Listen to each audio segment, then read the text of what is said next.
And now for our feature presentation. He'll be fire on the mountain.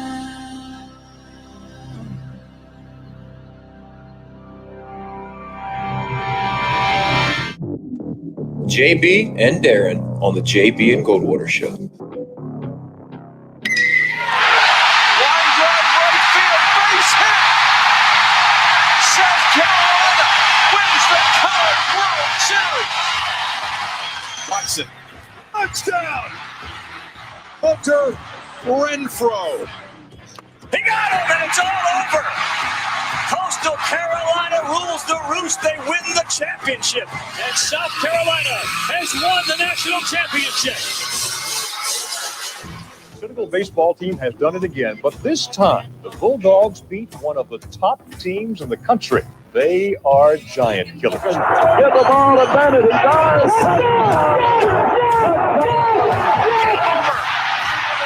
Gamecocks are in the Final Four.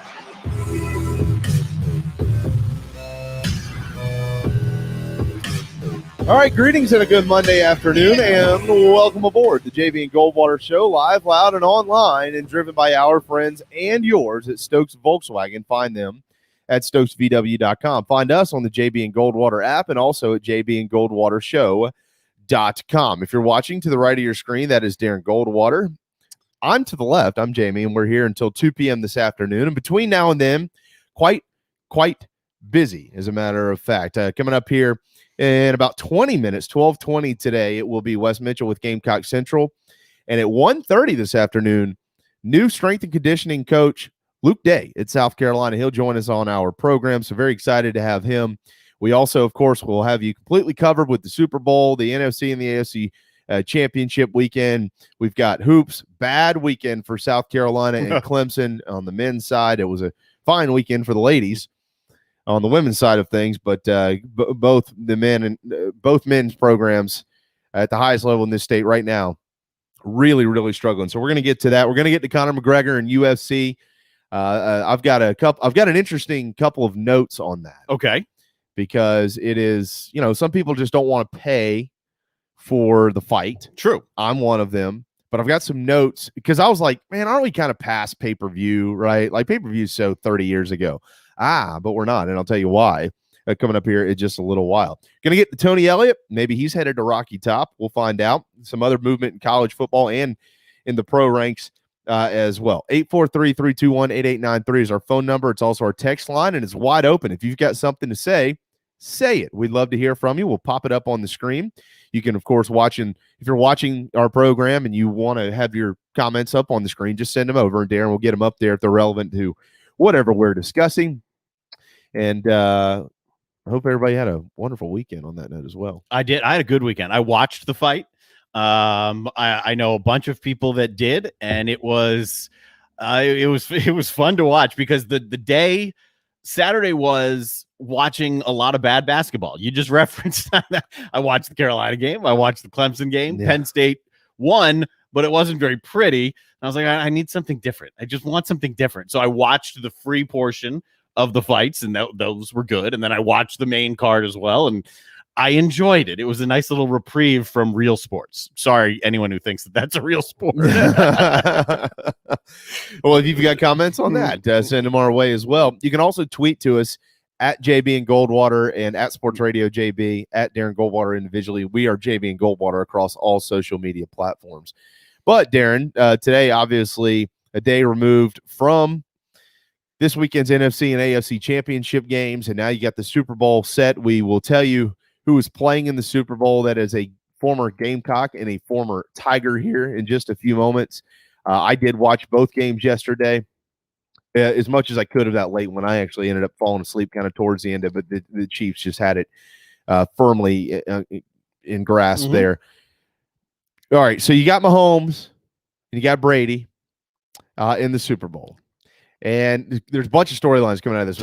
We don't know what the future is for Aaron Rodgers. Shoot, we don't really know what the future is for Tom Brady. I mean, I don't think it's far-fetched to say something like, if he wins, is he just going to actually retire and hang it up? Who knows? They're the first team in the history of the sport to play a Super Bowl in their home ballpark. The Chiefs just look really unstoppable. And I know that the storyline with Tampa is Brady, but honestly, it was the defense for Tampa that won that game. Yeah. I mean, 3 picks, and they stopped him every time. I mean, it was the end of the half, the first half, the inexcusable touchdown from Brady that was given up by Green Bay. I mean, so that there are a lot of stories there. Kansas City, though, they haven't been as dominant as most, I think, casual observers think that they have been. Yesterday, they played about their best game in a month and a half, 2 months almost. Yeah. So they're coming in there. They're coming in there hot. And like you said, there are a billion different storylines. If Brady wins, does he retire? I don't know. He's playing really well. Is he just going to walk away? I don't know. But this should be fun. I mean, the new kid on the block and maybe the greatest ever. Yeah, well, he's the greatest ever. I don't know that there's any doubt about that. I think if Pat Mahomes continues in his trajectory, he's going to be a Hall of Famer one day as well. Real quick, here are the Clemson and Carolina players who are going to be in the Super Bowl, former players at both schools. Clemson, Bradley Pinion, he's the punter for Tampa. And the Chiefs roster, it also includes Dorian O'Daniel, former linebacker for the Tigers. Former wideout Sammy Watkins, of course, who has not been playing. Both of them have been banged up, but Bashaud Breeland has not been banged up. He had 7 tackles last night, the former corner for Clemson as well. And then on the Gamecock side of things, you got, of course, Ryan Suckup, who had a big kick for Tampa there towards the end of the ball game. And then on the other side, Kansas City, you got Chris Lamons over there, and you got Rashad Fenton, who had that big pick at the end of the game yesterday for the Chiefs. So you got a bunch of former Gamecocks and Tigers are going to have Super Bowl rings, however way you cut it, at the end of this thing. By the way, our friend David Cloninger, I'm not on Facebook, but he is. And on his Facebook profile, David Cloninger from the Post and Courier has a list of 28 former Gamecocks who have made it to the Super Bowl. So you might want to go check that out there. But that's with our friend DC. And you can, of course, check that out. So there's a ton of storylines. I don't know what the biggest storyline is. I've kind of wrestled with all of it. I mean, everybody wants to continue to talk about Brady and Gronk. By the way, did you see their video? Yes. They made like walking to the plane or off the plane or whichever one it was. It was the same video that they made when they were with the Pats. Like, okay. The kind of the smirk, like, hey, we're back. Uh-huh. They just remade the video, basically. But now, of course, with it's an NFC Championship with shirts Tampa instead. Yeah. I mean, it was a remake of what those two had done together before. But it's hard to not look at the Chiefs and say, my gosh, they might win this thing again. I mean, there's just a lot of storylines. I do think that it's setting up to be a tremendous Super Bowl. I really do believe that. I do think the Chiefs are the better football team, but Tampa's playing at home, and I think there will be something to that as well. Leonard Fournette's finally playing the best football of the season for himself, which they need at this point in time. And he's finding the end zone. But how do you stop Tyreek Hill? I mean, I don't know. I don't know. I part of me believes, and I haven't made my pick yet. I got 2 weeks. We all have 2 weeks to have this beaten into our brains and beaten to death. Part of me thinks I'm going to lean Tampa, but I'm not making that pick yet. But where I'm going with that is this story is made for Disney. I mean, you get Brady, then Gronk follows him down. Now you got a Super Bowl in a home stadium for a team that's played all of their playoff games on the road. Tom Brady in his 10th Super Bowl. He has been to the Super Bowl in over half of his healthy seasons. Right. That's absurd.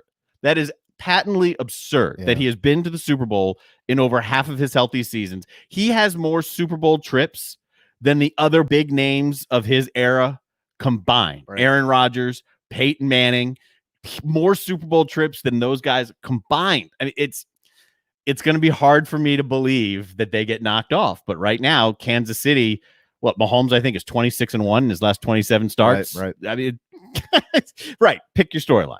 3.5-point favorites are the Chiefs at Raymond James Stadium coming up February the 7th. The over-under in that game right now is determined by mybookie.ag. And, of course, we'll talk to Rafael Esparza the next couple of Fridays about this. The over-under is 56.5, and right now minus 170 on the money line for KC, plus 140 for Tampa. On the money line. There's going to be a boatload, hundreds, as a matter of fact, hundreds of these off-the-wall specialty bets. Yeah, props. Prop bets and things like that. So certainly looking forward to see what a lot of those are. We'll talk to Raphael about all of that on Friday with mybookie.ag. But yeah, the prop bets will be, I think, really, really good this year. And it is neat that Tampa is going to be hosting in their own ballpark. So yeah, I mean, look, both pretty good games yesterday. But as we move forward, the Chiefs and the Bucks. And honestly, if you would ask me to pick those two games before they were played, that's who I would have picked. Yes, I agree. That's where I was. That's where I was leaning, and it's just the way it worked out. Part of me believed that Green Bay. I thought they'd play better. I didn't think they'd have the mistakes that they had, but there's just something about this destiny feel for Tampa that I just can't get over. That's why I think in 12 days or whatever, I'll be leaning that way, but I'm not positive yet. Yeah, Rodgers did have a big day, 33 of 48 for 346, 3 touchdowns and a pick, and it was a better day than Tom Brady had, 20 of 36 for 283 and 3. And he was also sacked just sacked one time. Aaron Rodgers was sacked 5 times. And like I said, it was that Tampa defense that stepped up when it mattered the most. Off of those 3 picks that Brady threw, the Packers only scored 6 points. And that's the real story. It's dug below Brady. But when you saw Brady after the game, like, hey, get some of these other guys up here. They did. Tom Rinaldi shifted quickly, and it was well worth it. By the way, Tom Rinaldi just pops into Fox Sports in the prime time role on Joe Buck and Troy Aikman's broadcast. And I mean, as smooth as ever, man. He sounded good. He's one of the best. He really is. Yeah, there's no question about that. 12:12 here on this Monday afternoon. Hard to believe it is January the 25th.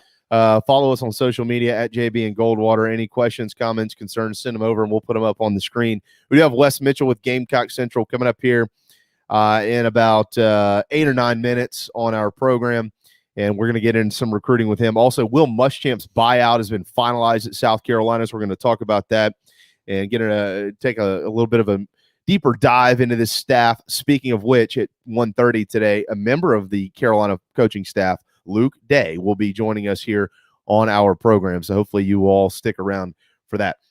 Go ahead. Well, I'm just looking forward to talking to Luke Day. I mean, these guys are so important for football programs. I've said it many times, and it is true. I mean, aside from the head coach, one of the most important guys on staff. And the attitude has been warmly received by Gamecock Nation from Luke Day, as it should be. Yeah. So I'm interested to see, kind of how the conversation goes. Yeah, no doubt about that. We'll see what happens with the conversation about Tony Elliott maybe taking a trip up to Rocky Top to take over the Volunteers program. There were some reports this weekend circulating through social media that I don't trust at all. That Tony Elliott was going to be named the next head coach at Tennessee with an announcement as soon as today. I don't trust any of that, to be honest with you, Darren. I don't trust the report. It's not that I don't trust the possibility that Tony Elliott could be departing the Tigers program for the SEC East in the form of Tennessee. It's interesting. You and I were talking about this a little bit before the show, and I have a lot of respect for the James Island native. Tony Elliott's a fine man. He's a great coach. I don't know that Clemson would be where they are without Tony Elliott. I just really think that highly of him, and he is bound and destined to be a fantastic head football coach at the collegiate level. Why Tennessee? I just, here's the thing, and you brought this point to my attention before the show, and it's a valid point. It's actually the most important point. If he is highly considering this position, we don't know the extent to which Tennessee is in trouble right now, I guess, for lack of better terms. We don't know what allegations are true. We don't know what consequences remain. We do know that Danny White is the new AD, and we know that he's a pretty darn good athletics director. And I have the ultimate faith that Danny White's going to find the best fit for Tennessee football, much more so than his predecessors in Knoxville. And Tony Elliott may be just that. But I think he has a great, very bright future in front of him. And I just wonder if it's not good on Rocky Top, why now and why this opportunity instead of somewhere else that's a little bit more stable? There's a lot that goes into this, and the majority of it will fall on Tony Elliott and what are his eventual goals. More so this year than in the past. And in the past, it's been heavy, but more so this year, his name has popped up, specifically with the NFL circles. Of course, with college coaching, he wasn't really a candidate for South Carolina, even though at the very, very beginning, of course, his name is going to pop up because he's in state and he's highly successful at what he does. If you are Tony Elliott and your end game is, I want to be a college head coach, then Tennessee could very well be enticing for a couple of reasons. Number one, the resources are going to be there. It is one of the iconic brands, and I think that's a very fair statement to make. I'm not sitting here telling you it's a more iconic brand than, say, Alabama or Texas or Notre Dame or Michigan, but it is one of the brands of college football. That's part one. Part two, like you said, we don't know exactly what the penalties are going to be. We don't know how much Tennessee embellished the problems in order to get Pruitt out the door. That's part two. Part three is this Danny White thing. He's been successful everywhere. If I'm Tony Elliott and I want to be a head coach and I want to believe that the foundation where I'm going is a solid foundation, one that is not only strong but then can build, Danny White's a really good guy to tie your car to, because the track record is proven, and it is proven over and over again. Right. That is another strong tie to Tennessee. But who knows? Who knows if this is what he really wants? There's other names who have circulated in this search. James Franklin is one of them. Matt Campbell is one of them. There's a report that I saw this morning that Matt Campbell was offered the job and in excess per year of like $8 million and has declined to accept the position. I don't know if there's truth in that. There's a report about that out there, so we'll have to see whether how much backs that up, and we'll see how much truth backs up James Franklin, whether there's mutual interest as to whether he would want to leave Penn State. Obviously he coached at Vanderbilt. He understands the state of Tennessee. I think the state of Tennessee is better now. We talked to J.C. Sherbert about this last week as far as getting players. There is talent in the state. I think he's a guy who'd be able to do that.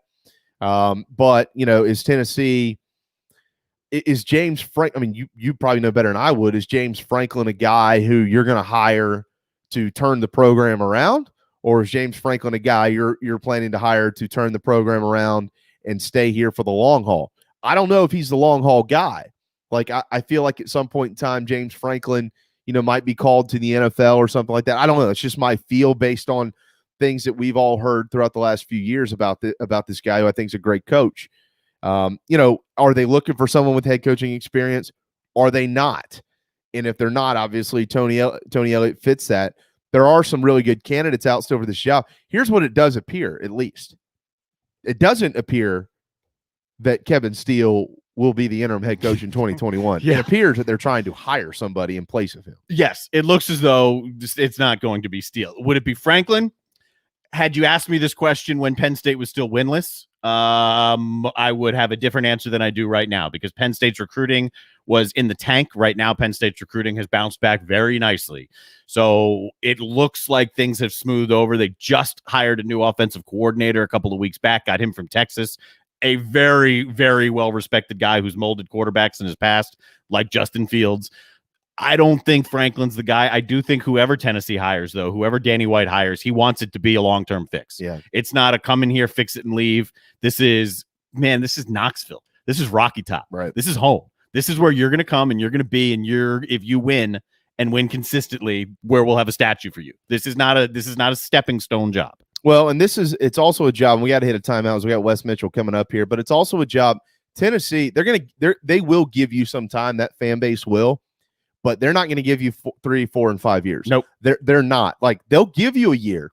They'll give you 2 years if they feel like things are trending in the right direction. The program's recruiting well. They're not getting blown out in big games.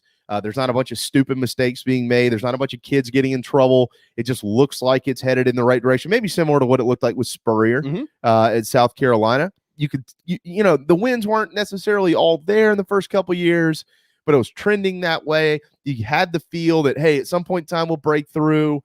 There wasn't a bunch of kids getting in trouble. You had a couple of problems here and there, but it wasn't an overwhelming issue in the program or anything like that.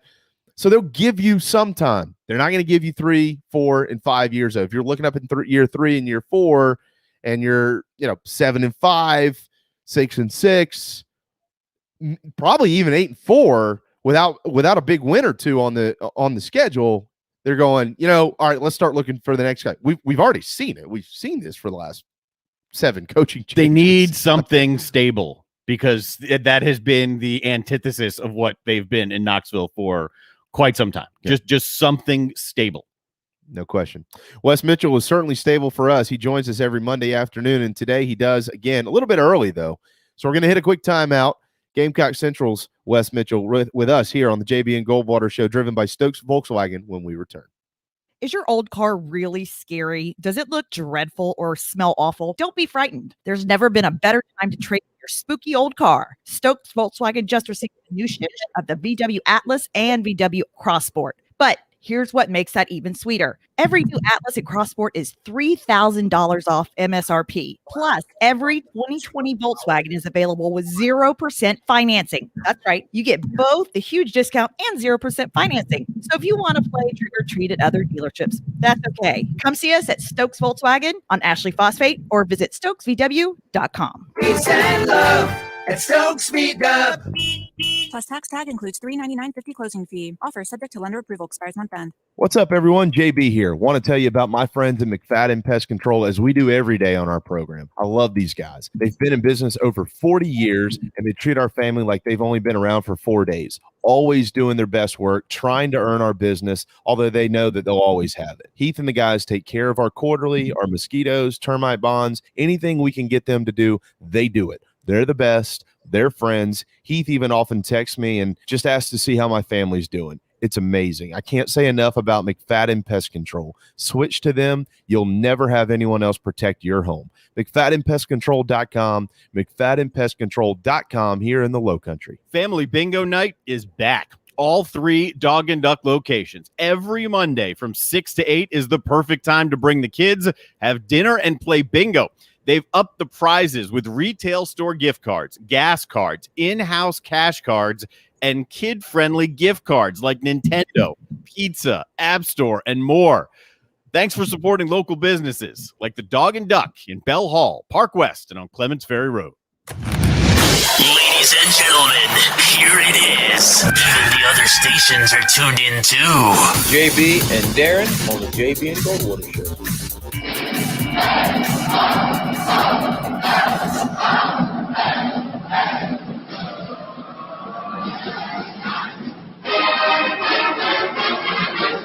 All right, 12:23 on this Monday afternoon. Welcome back to the JB and Goldwater Show, protected by McFadden Pest Control, McFaddenPestControl.com in the Low Country of South Carolina. If you're looking to protect your home from those household bugs, get your quarterly pest treatment, your mosquito protection coming up here soon as the weather warms, and certainly from termites, it's McFaddenPestControl.com. They've been in business for well over 4 decades, over 40 years. McFaddenPestControl.com. I use them. You should use them too. Matter of fact, they come this week to take care of the Bradford household. There you go. Yes, sir. And coming on this week, as you did last week and will next week, and so on and so forth, is Wes Mitchell with Gamecock Central on Twitter at Wes Mitchell GC. Reminder as well, coming up at 1 o'clock today, not 2, 1 o'clock, GC Live, and you'll be able to see this fine gentleman and his co-host, Chris Clark from Gamecock Central, and they'll take you through an hour of Gamecock information between 1 and 2 p.m. Hey, man, hope you had a good weekend. Yeah, it was good. What's up, guys? Oh, just another Monday afternoon, Wes. It's January sucks. It's the worst month. It's coming off the heels of football season and the holidays, and it's cold, and it just sucks. I mean, I'm doing pretty well. I don't know where that came from, but yeah. Are you all right, buddy? No, I'm good. I was playing this little game with myself the other night, listing the best months 1 through 12. Like, what are the best months? Of course, December to me is the best month. Yeah, because you're a Christmas guy. Christmas, college football, my birthday. It's all in there, and then it kind of backs up from there. It's like Christmas, November, October, September. End of it, so, like it was almost like 12-1 as the best months to me. Huh? Isn't that crazy? Reverse order, huh? Yeah, a little bit different. I don't know. April's pretty strong. Like the Masters and well, I like March. I mean, everybody likes March, but what is there to do in January? Well, my birthday's in January. The Super Bowl is oftentimes in January. Yes. The playoffs are all the time in January. January is called recovery month, I think. You just have to recover from everything you did in December. That's right. Yes, Well, some people abide by that. No, you're right. But to me, recovery month in January is from like late August through December, because football kicks in. Your eating habits are out of whack. Your drinking habits are out of whack. Anyway, fair. Gamecock Central is never out of whack. We know that. It's always busy. It is a busy time in the month of January, Wes, because you do have another signing day coming up as well. Before we get to all that, though, it does appear that Will Muschamp's contract has been settled, and it looks like in the form of $12.9 million. I know that I think it was Colin maybe who had this report out this weekend on Gamecock Central, but he was due over $15 million over the life or the remainder of the life of the contract. So it looks like they paid him out $12.9 million by the end of the year. I think it was December 31st, 2020. And it looks like, Wes, we can now move on from that gig. You know, your quick thoughts on that settlement. Is that something that is a win for South Carolina? Is it a win for Will Muschamp, or is it, hey, it is what it is and let's move on? Yeah, I think it probably is what it is.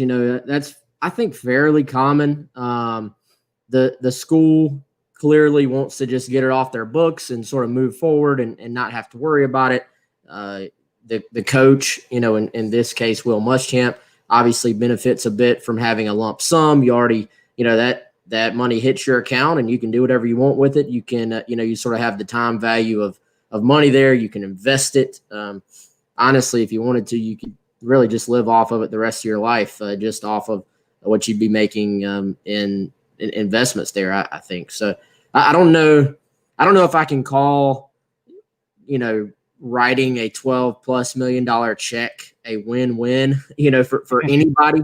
But at the very least, if you're South Carolina, that book is officially closed. You move forward, and it's not a yearly reminder. I think Florida, on the other hand, you look back, they were still paying Muschamp a number of years forward. Right. And so it was literally like South Carolina was playing Florida with Will Muschamp as their coach. One year it was like the same week that Florida was cutting him like a $700-something thousand check. So, I think maybe both sides are just ready to move on. But like I said, if you're Muschamp, you get that lump sum, and now you can go ahead and do whatever you want with it. Yeah, it certainly brings on new meaning to the term that Will Muschamp once said, which is right. And I know it got some people flustered, but he wasn't wrong. You're loyal to the person that writes your paycheck. Mm-hmm. And at that point in time, there's a couple folks writing his paycheck. So it might mean a little bit different in that scenario. Wes, the thing with these contracts, though, and they're all different. Every coach, every school, different agents have different ideas and how to do some of these things and write up some of this stuff.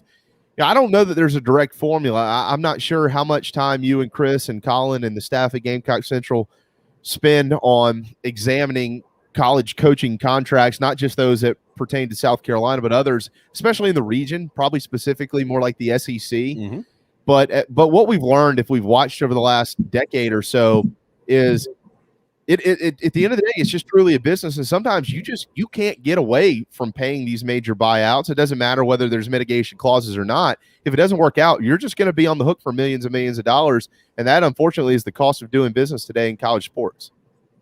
It is. And it's, I would say, unfortunate for the schools, because it's just gradually gotten worse and worse, and you're going to have to spend more and more money.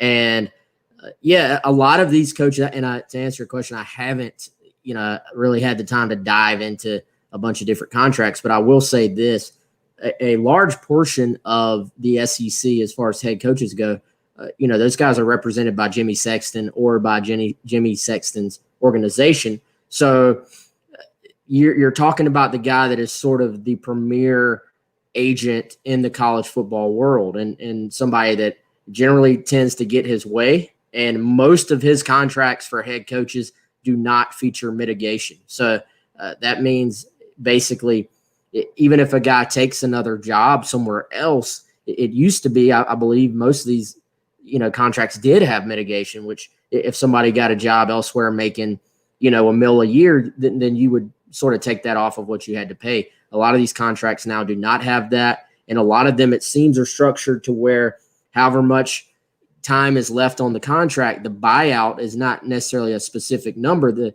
buyout is a percentage of whatever is remaining on that contract. So the schools are in this position where if a coach is doing well or a coach exceeds expectations, what do the fans say? Oh, we got to give this guy, we got to keep this guy here. We got to, like, the school is among constant pressure from both sides from their fan base, because the second it goes bad and the fan base is ready to get rid of someone, they're getting hammered for having this massive buyout that is costing the school money and maybe is a deterrent from you actually firing the guy. But those same fans and sometimes media, to be honest, are the same ones when a coach does well saying, hey, we got to take care of this guy. We got to extend this thing. You can't. And a lot of times coaches and fans, rightfully so, they want a contract to be for 4 or 5 years because it gets used against you in recruiting if it's not. So you have that aspect, but what does that do when you extend a guy out and give him and extend it to where it remains a 5-year contract? If the buyout is for a percentage of that contract, then the buyout is going to continuously stay high. So we all know how, let's look at Tennessee. They gave Pruitt an extension. I think it was the week they played South Carolina, and then months later they're firing him. So it's you're constantly feeling pressure from all sides of this thing, I think, and the schools and the ADs are probably a little bit outnumbered here, especially when you're talking about negotiating with somebody like Jimmy Sexton, who just like controls all the pieces on this chessboard. Well, and that's exactly right. And I just, I know that fans, your message boards, Wes, you see it all the time, Twitter, wherever somebody has a keyboard and a voice, they'll say what they want. And I know that people get frustrated. They look at some of these big numbers and it's hard to comprehend because the large majority of us cannot comprehend that type of money being paid to go away. Yeah. Generally. Or being paid to come. Yeah. Either way, no, I can't comprehend it. Exactly. Like it makes sense. I understand where people come from with frustration or just, anger almost. It's like, wait a second, I get fired and it's like, all right, see you later. Go call the unemployment office. You get fired, you get a check for $12 million. But that's the nature of the beast. And to Wes's point, everybody wants these coaches on 4 or 5+ year deals to be able to stabilize recruiting and things like that. But you can't do that without having to pay them if something goes wrong. And you're going to pay them, of course, if something goes right as well. Wes, this staff for South Carolina is complete, of course. And the numbers work out somewhere, including Luke Day, who, by the way, is on this program today at 1:30, to a little bit over $8 million a year in its entirety for this staff. All the on-field coaches, including the strength coach, and of course, including Shane Beamer. Was that number surprising to you, a little bit lower to you, or about right? I don't know that we all have necessarily any insight into South Carolina's financial understanding, what's on the books and what's not on the books for Carolina athletics, but $8.1 million for an entire staff in the SEC. What does that number mean to you? Yeah, not a lot. I don't know if I have the perspective of, I don't know what the other staffs are. I will say this. I'm glad that Luke Day is following me instead of me following Luke Day, because that's a hard guy to follow in these settings. Like, he's going to have y'all doing jumping jacks and burpees, I think, running through that wall back there during the segment. I may have to hop off of GC Live in time just to watch Luke Day so I can get my workout in for the afternoon, because that guy is the real deal. Honestly, he maybe should be the highest paid guy on staff, because I was blown away, with him and his opening press conference. But no, man, I don't know. I think obviously it's a staff. You start, Beamer is sort of towards the bottom, or maybe the bottom, I don't know, of SEC coaches as far as head coaches go. Not all, I think Vandy doesn't have to put their numbers out there, and a lot of times they don't because they're private. But for the most part, Beamer does not have a huge contract.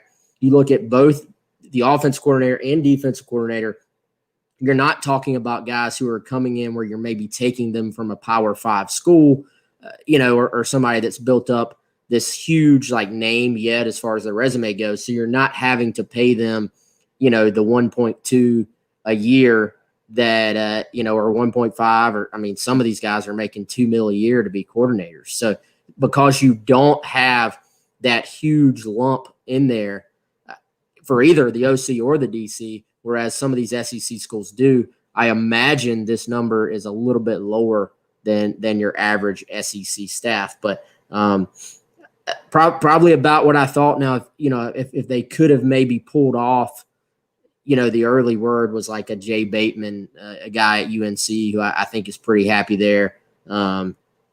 The Barnett guy at Mississippi State. If you were pulling somebody away from one of those schools, then this is probably a much bigger number.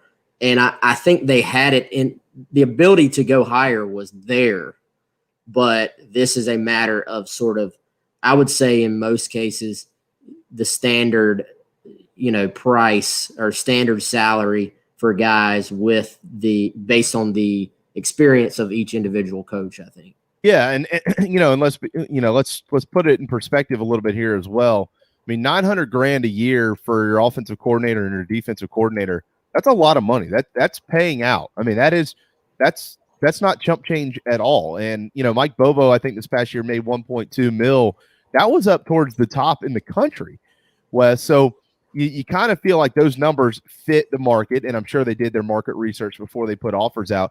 Real quick, the 2020, and obviously this has changed now because there have been coaching changes in the league outside of South Carolina, but if you went by the 2020 salaries for each head coach, Shane Beamer would be at the very bottom, below Sam Pittman, who made $2.9 million in 2020. But Vanderbilt has had a coaching change, of course. Auburn has had a coaching change, of course, and Tennessee now has had a coaching change. So we'll kind of see where that all fits with everybody else. But yeah, it's just an interesting perspective to look at, and we'll see. It would be, by the way, that total 8.1 or so million for the staff. Wes, how about this?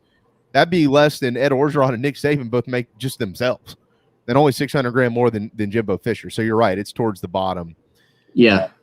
Of the league at this point. I will say, if y'all really just want to get mad at life, I know you're upset about January already, but if y'all really just want to get mad, just take any of those salaries. You can just pick a random one and then just divide it by 12 and see what's coming in a month, and then just compare it to what a random average person. Like one of us is making in a year. Yeah. That really just actually, if you're having a bad day already, don't do that because it will just piss you off. So I remember last year or however many months ago it was when Mahomes signed his new deal for 10 years, 500 some odd $1 million. Yeah. They broke that down into like by completion, by second, by minute of the year. And I mean, per minute, this guy's, I think, making more than I'm making in a year. Yeah, I think he's making it per minute. If I remember correctly, I'm pretty sure I did something on that. Like if you took out all the taxes over the life of the contract, let's say he cleared $300 million, he could spend something like $60,000 a day for the next 30 years and not run out of money. So fun times. Yeah, there you go. All right, Wes, give us a recruiting update for South Carolina. Obviously, we're right around the corner from the second signing period for not just the Gamecocks, but all of college football, where things stand right now.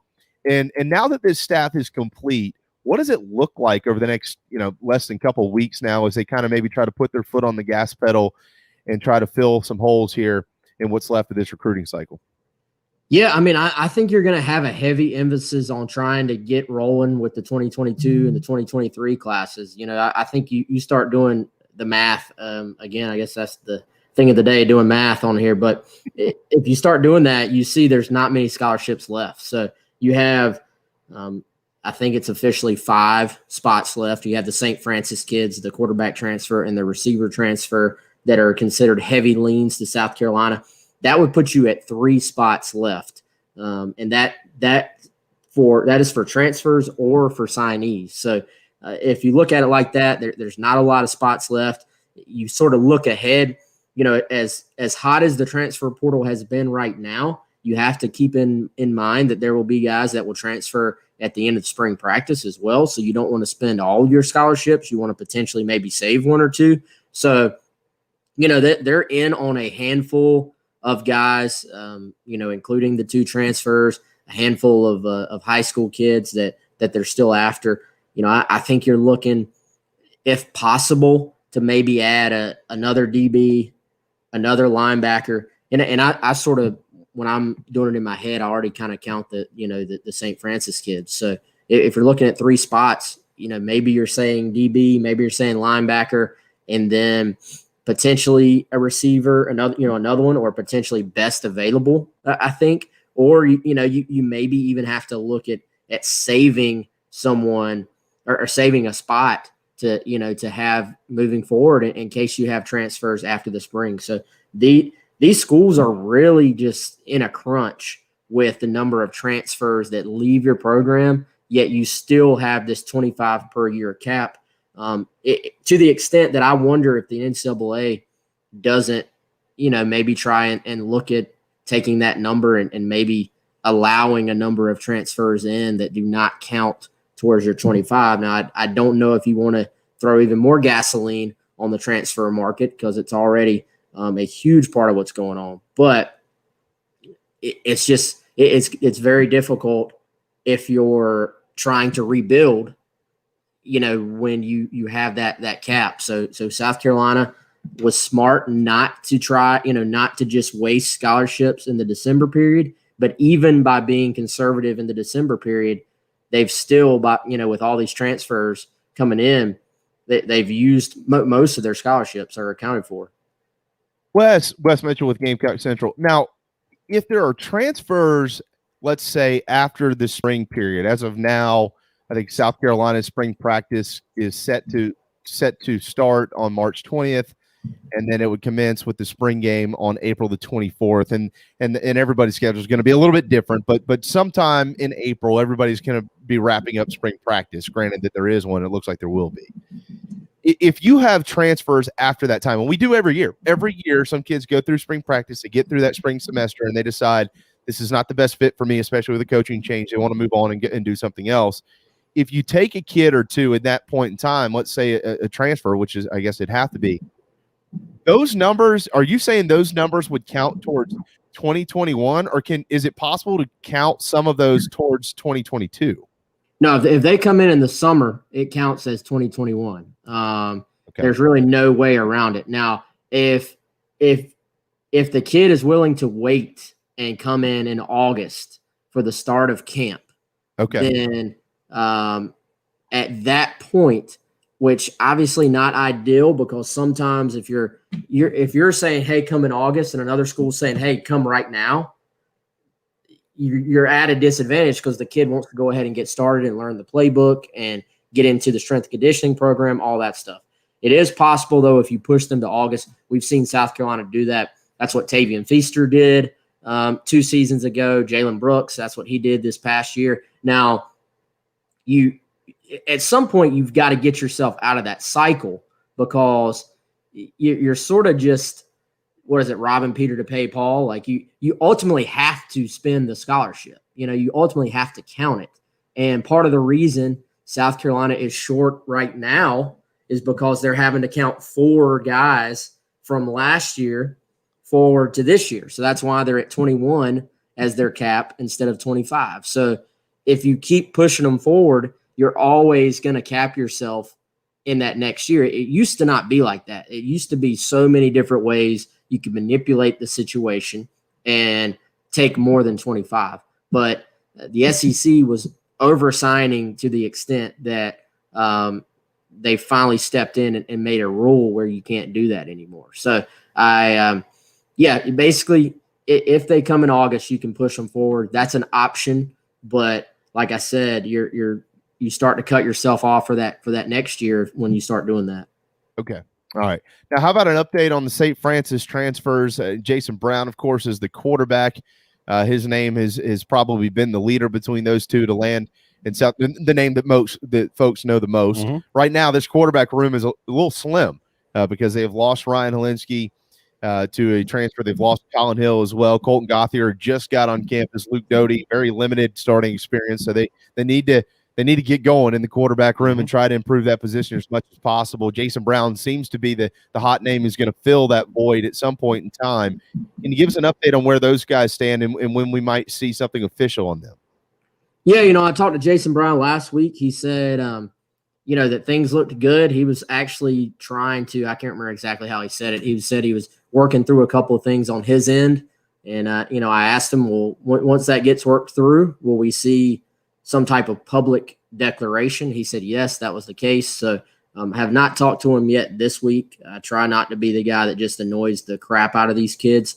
But yeah, at the time, everything was looking good. They would be March 1 enrollees. South Carolina does have basically like a mini semester, a mini semester deal where, Beamer talked about when spring practice would start already. So that would be like March 20th is what they're aiming for. So the kids would be on campus. They'd be able to go through that, which obviously, would be ideal. So, we'll see. I do sort of, like I said, I'm still kind of counting those guys in the numbers. Unless something changes, I'm expecting them to end up being at South Carolina.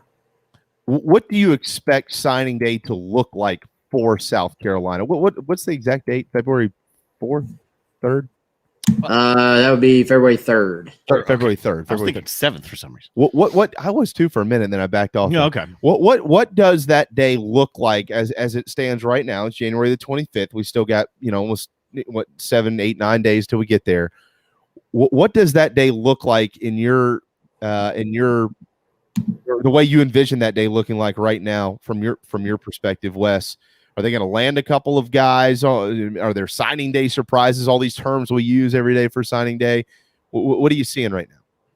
Yeah, I think it's going to be kind of quiet, honestly. I'm guessing y'all were thinking February 7th because that's the Super Bowl. That's probably it. But awesome month. I love February. Oh, good for you. There you go. So like I said, the numbers are so tight. I mean, you'll have TJ Sanders. He'll officially, ink would be announced by South Carolina. He'll sign with them.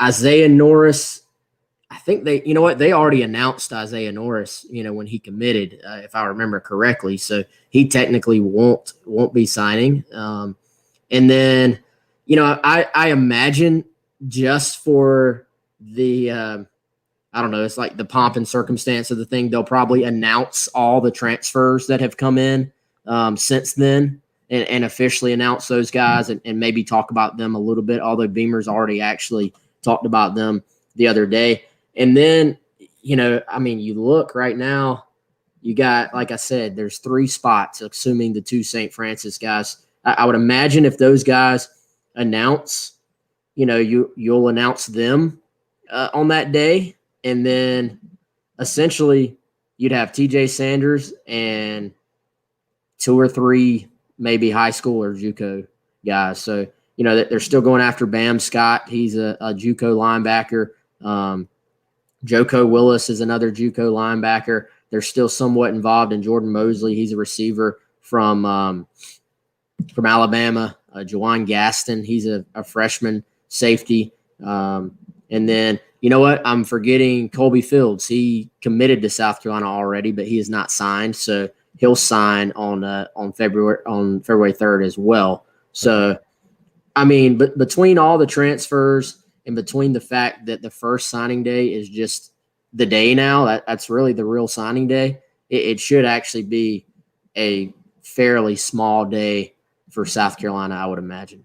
All right, and we'll update this conversation next week as we get closer to signing day. In 1 minute, I'm going to let you go here, but we all know the recruiting rankings are determined by their rating and then the number of players that are on that list, and that adds up all these points, and you get a team recruiting ranking and so on and so forth. This obviously is not a big group of players for South Carolina. I think right now it lists 11. It's going to grow a little bit, and then you've got the transfers that are coming in. But the players that are on this list now, the JUCO guys, the high school guys, of those 11 that are listed right now on GamecockCentral.com, how do you view that group of players? What is the quality of kid that is coming in? There's a bunch of different. The biggest name obviously is Colton Gauthier, and he's already on campus. A bunch of these other guys are already here. But how do you view this class? Small in numbers, but what in talent? Yeah, I think it's a solid class. This is not going to be, as far as the high school JUCO guys right now, this is not going to be the game-breaking class that comes in and just, sets South Carolina on fire and puts them on pace to make this big step up. I think, we said from the very beginning, you can go back probably even before Shane Beamer was hired, but certainly right after, we said this is not going to be a highly ranked class because the guys they add, for the most part, were going to be transfers. And that has played out that way. Transfers do not count at all as far as the recruiting rankings on any site. Right. So that means your numbers are going to be low. That means you're going to have a not very good ranked class. And it just sort of is what it is right now, I think, for South Carolina. I think the real value in this class right now is going out, adding, a guy like Amarion Brown at receiver, adding Jordan Strong as a pass rusher, adding a Debo Williams, who I think is an absolute steal at linebacker. To me, the strength for South Carolina currently is in the transfers, which, again, are not counted in the class rankings. So I think that the transfer class is actually pretty good. There's some guys there that can help South Carolina.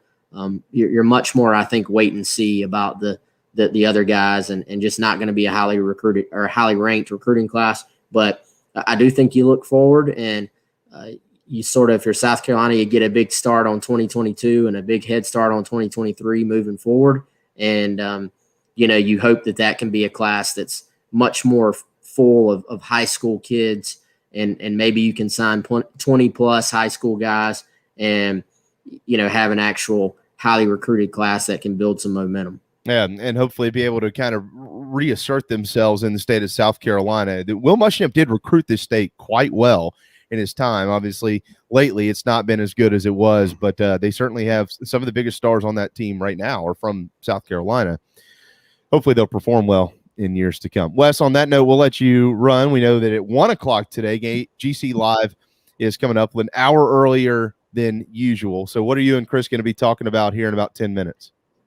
I imagine we'll be talking about the final staff. We'll talk a little bit of recruiting. We'll answer some questions and probably a much more laid back, relaxed show than we've had in recent weeks because it's been a nonstop grind. I'm excited to, personally that basically everything is going to slow down just a little bit. So we'll really talk about whatever everybody wants to talk about, I guess.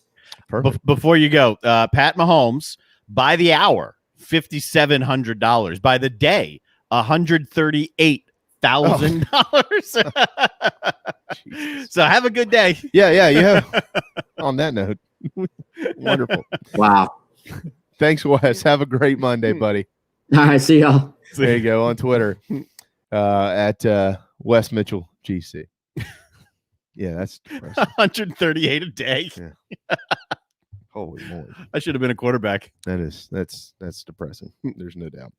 So is Carolina basketball at this point in time. We're going to talk about that in Clemson hoops coming up at the top of the hour. To finish out hour one here, though, we mentioned Tony Elliott maybe heading to Rocky Top. Tracy Rocker, I know a bunch of Carolina fans right now are probably going, it looks like he's going to depart the Plains for Philadelphia and head to the NFL and take on a similar role in coaching the defensive line with the Eagles. I saw this news break over the weekend, and I couldn't help but think, you gotta be kidding me, right? It's funny.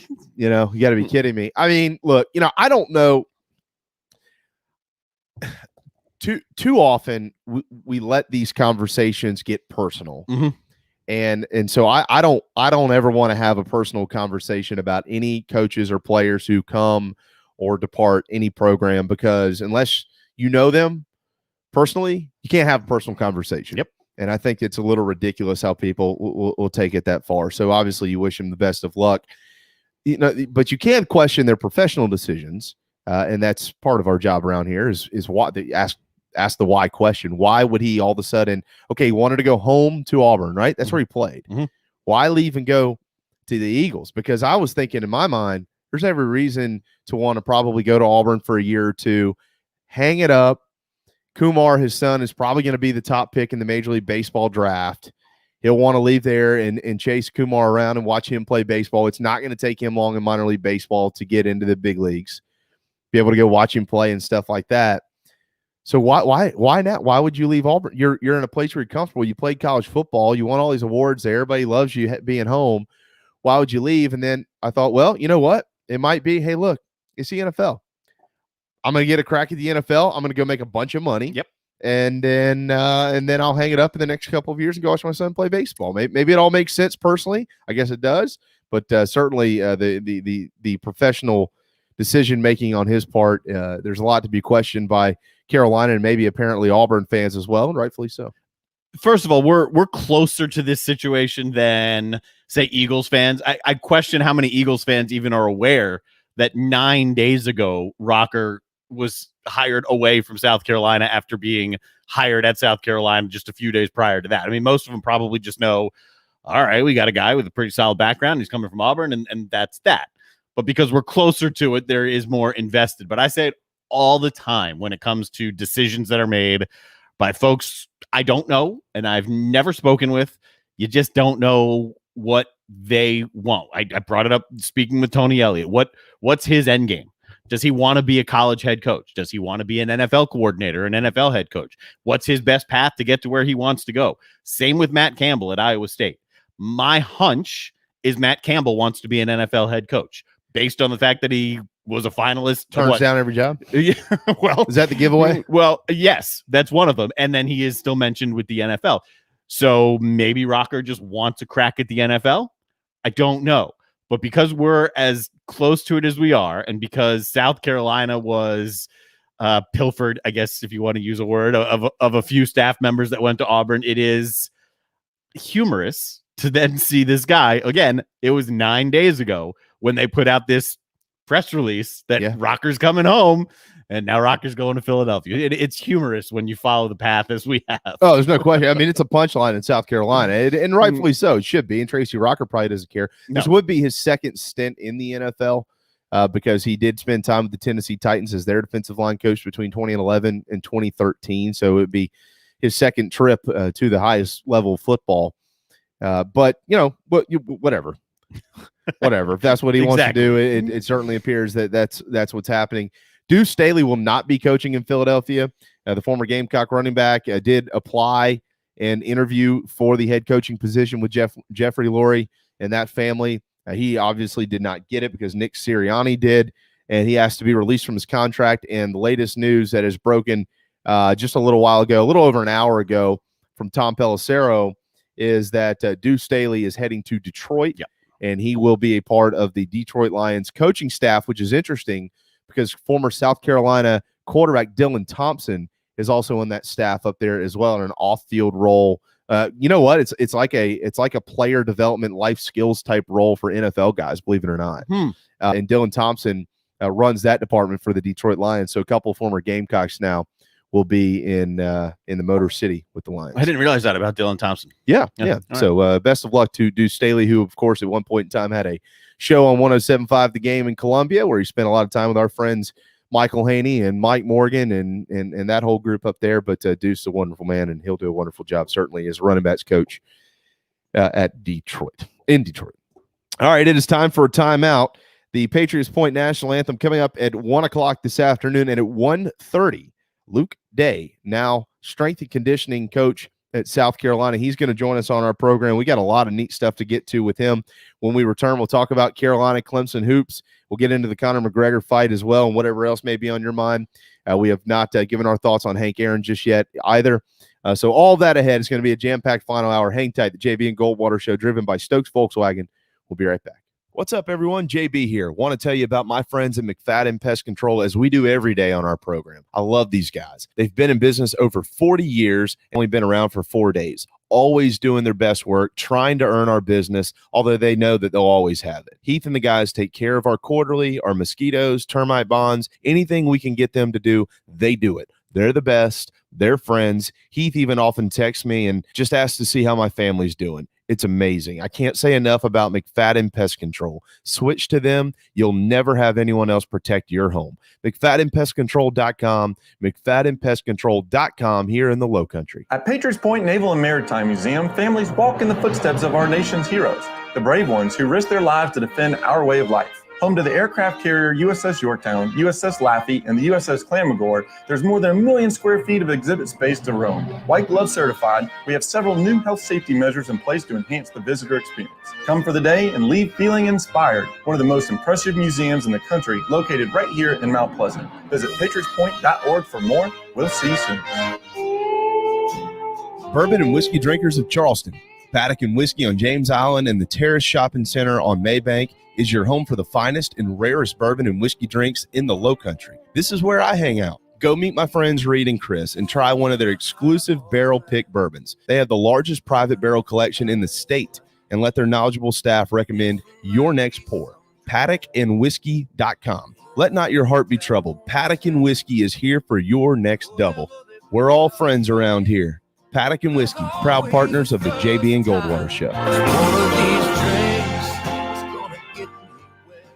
This is Scott Glaze, head golf professional at the Links at Stono Ferry, located on the outskirts of Charleston, South Carolina. I'm inviting you to tee it up on one of the most scenic and challenging courses in the Lowcountry. Our back nine is highlighted with 3 holes that border the Intercoastal Waterway. Visit stonoferrygolf.com to book tee times and discover all that Stono Ferry has to offer. The Links at Stono Ferry is a former South Carolina Golf Course of the Year and is also home to the College of Charleston men's and women's golf teams. Come see us. We would love to have you. stonoferrygolf.com. Hi, I'm Chris Half, Public Information Officer at the Patriots Point Naval and Maritime Museum. We're home of the mighty USS Yorktown, USS Laffey, Clamagore, and Vietnam experience. And we're a proud partner of the JB and Goldwater Show. We invite you and your family to come see us and enjoy a day on Charleston Harbor. Visit patriotspoint.org for more information. And now, it is my honor to present the national anthem.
JB Goldwater Show.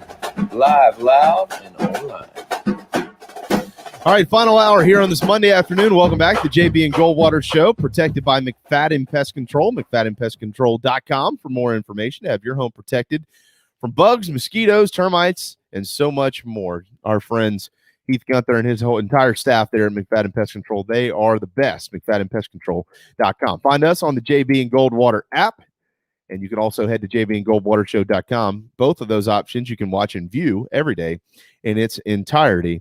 JB and Goldwater Show. If you're watching right now to the right of the screen, that is Darren Goldwater. I'm Jamie. We're here for another hour. Again, Luke Day coming up in less than 30 minutes. The new strength and conditioning coach for South Carolina going to join us here and share some of his philosophies, why he chose South Carolina and things of that nature. Going to be a really great conversation with Luke Day. So hopefully you will be intrigued by that and stick around until then. Thanks to Wes Mitchell for joining us in that last segment. Across all social media platforms at JB and Goldwater, individually at Sports Radio JB and at Darren Goldwater. Going to get to some hoops here in just a moment.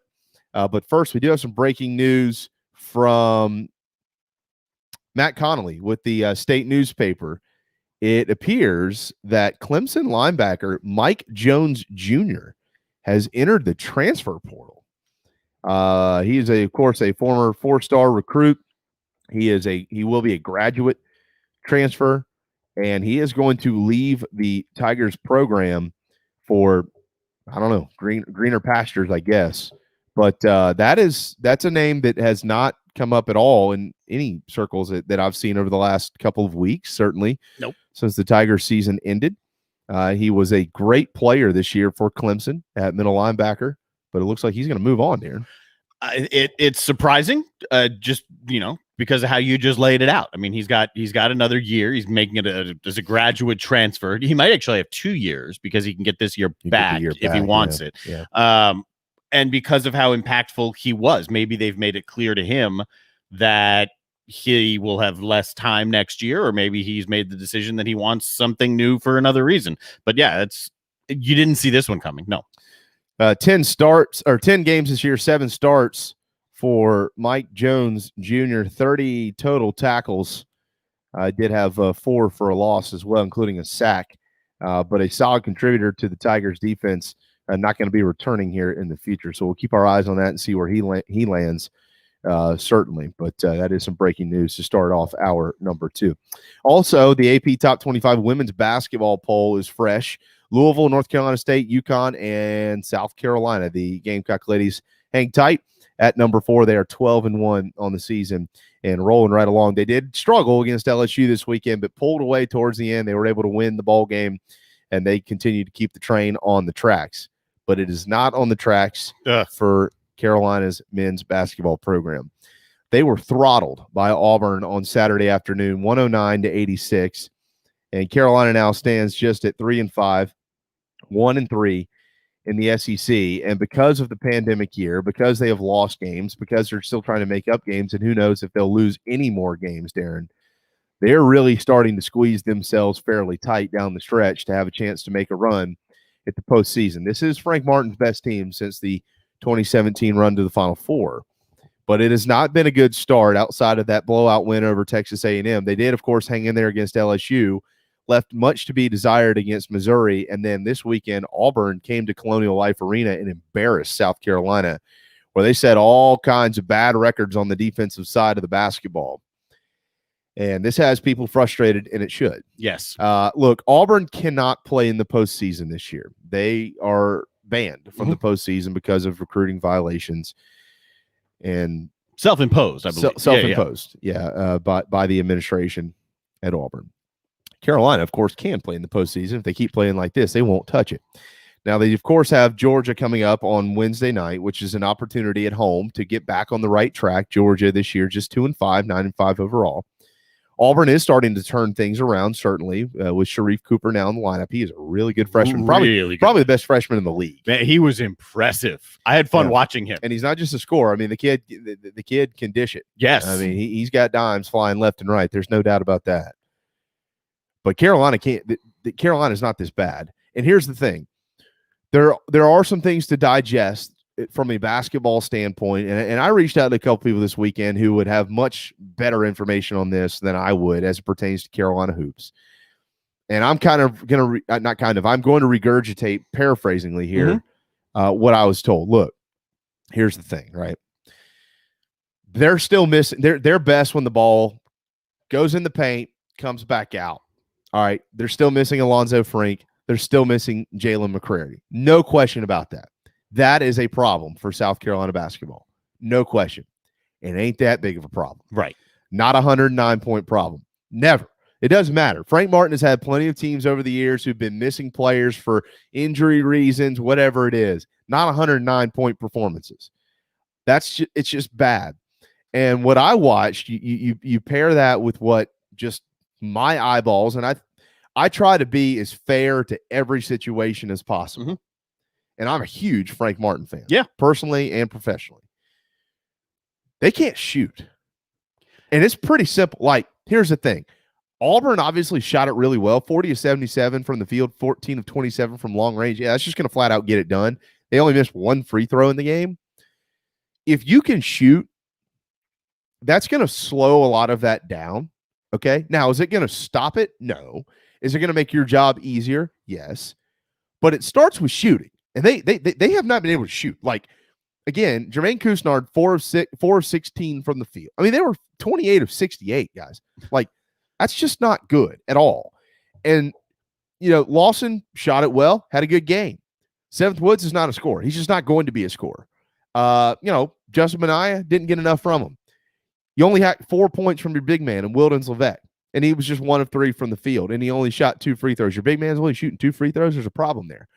So the fact that they couldn't shoot, and I felt like they just totally were checked out defensively, that is just a recipe for disaster, and it's rare because Carolina basketball is always really good defensively under Frank Martin. They might have a bad game here and there, but they have been consistently bad. And so you have to ask the question, what's wrong? Yes. So for me, shooting's a problem. Defense, it starts there. The telling part, first of all, if you watch the game, you didn't need any quote from after the game to understand that this should not be happening. You should not be having guys wide open, just burning you down the floor and then setting up for wherever they want to take the shot and having Cooper have a double-double in the first half. I mean, it was embarrassing. It was plainly obvious that they were lost or checked out for, the way you just put it. But defensively, even if some of those shots are going down, they're getting torched back down the floor. And Bruce Pearl told his guys prior to the game that one thing you always know playing South Carolina or a Frank Martin team is they're going to guard their yard. Then Bruce Pearl told Frank Martin after the game, his guys did not do that. Yeah. So and look, we all saw or heard or read Frank Martin's comments following the game. Of course, he's livid. He's searching for answers. That's not something he's used to seeing. That's one of the worst performances he's probably witnessed one of his teams play on the defensive end of the floor. It was the worst. Yeah, things need to change. Yeah. And it's, I was sitting there watching it thinking, wait a second, a couple days ago, I said right here, give these guys some time, let them start playing consistently. When you watch a performance like that, the time window that you're giving, it shrinks because you just can't keep going out like that. You cannot go out and lay an egg like that. And now you've got a losing streak. Now you've got more questions. Now it starts to seep into the locker room a little bit. I understand it's a tough year. I understand COVID has done a number on Frank Martin and the Carolina team. I get all of it. But they need to fix something. Yeah. They need to fix it. And whether it's them being checked out, I think it was AJ Lawson who said there were communication issues and guys didn't know where they were supposed to be at times. It's got to get fixed. It's got to get fixed fast. Yeah, I mean, the point position hasn't been good. They've given up 275 total points in those 3 straight losses against LSU, Missouri, and Auburn. And if you can do quick math, that's over 90 points per game. Almost 92 points per game is what they've been allowing between the losses to both Tigers. Well, all 3 Tigers, the LSU Tigers, Missouri Tigers, and maybe that's the problem. The Tigers just aren't good. For South Carolina. They're going to get some Bulldogs coming up this week. Maybe that'll change things. Clemson Tigers aren't good either. Vanderbilt has not been any good, and they've got Vanderbilt coming up this weekend. So, look, the next 2 games, these 2 teams in the SEC are combined 2-10. Mm-hmm. Georgia's 2-5. Vanderbilt's 0-5. It's a great opportunity for South. Here's the thing. You can blink your eyes. Carolina fans, here's the optimist side of me coming out for this basketball program.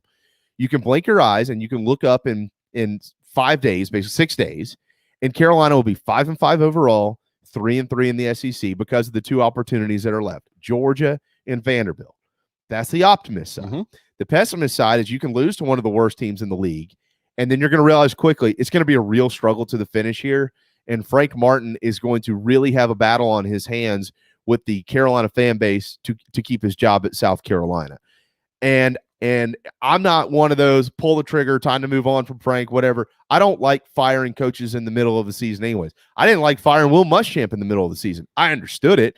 I just don't like firing coaches ever in the middle of a year, unless maybe you've reached the point of no return. Nobody's listening. Everybody's checked out. There is no communication. There is no flow, nothing. If you get to that point, maybe. But you don't really ever see that happen in basketball or in baseball. You do see it in football. Darren, you call a lot of basketball games, mm-hmm. man. You don't call many games where guys have interim coaches because they've been fired in the middle of the year. Because in basketball, there is still so much opportunity at the end of the year to recoup what maybe you have missed. You can win the conference tournament, yep. and get into the NCAA and make a run. And there's just things that can happen, unlike in football, where if you're 3-7, there is no hope. I mean, it's over. There's no conference tournament or anything like that. So you just really don't see firings and things like that. So I'm not prepared to go that far with Frank Martin at all. Frank Martin has also shown in his career he can get things turned around in a hurry. And I certainly think that he can. But just, from the outside looking in here, obviously the defense has got to get better. The point position just has to get better. I mean, Jermaine Couisnard hasn't been – Seventh Woods has not been good. Nope. He just hasn't been good.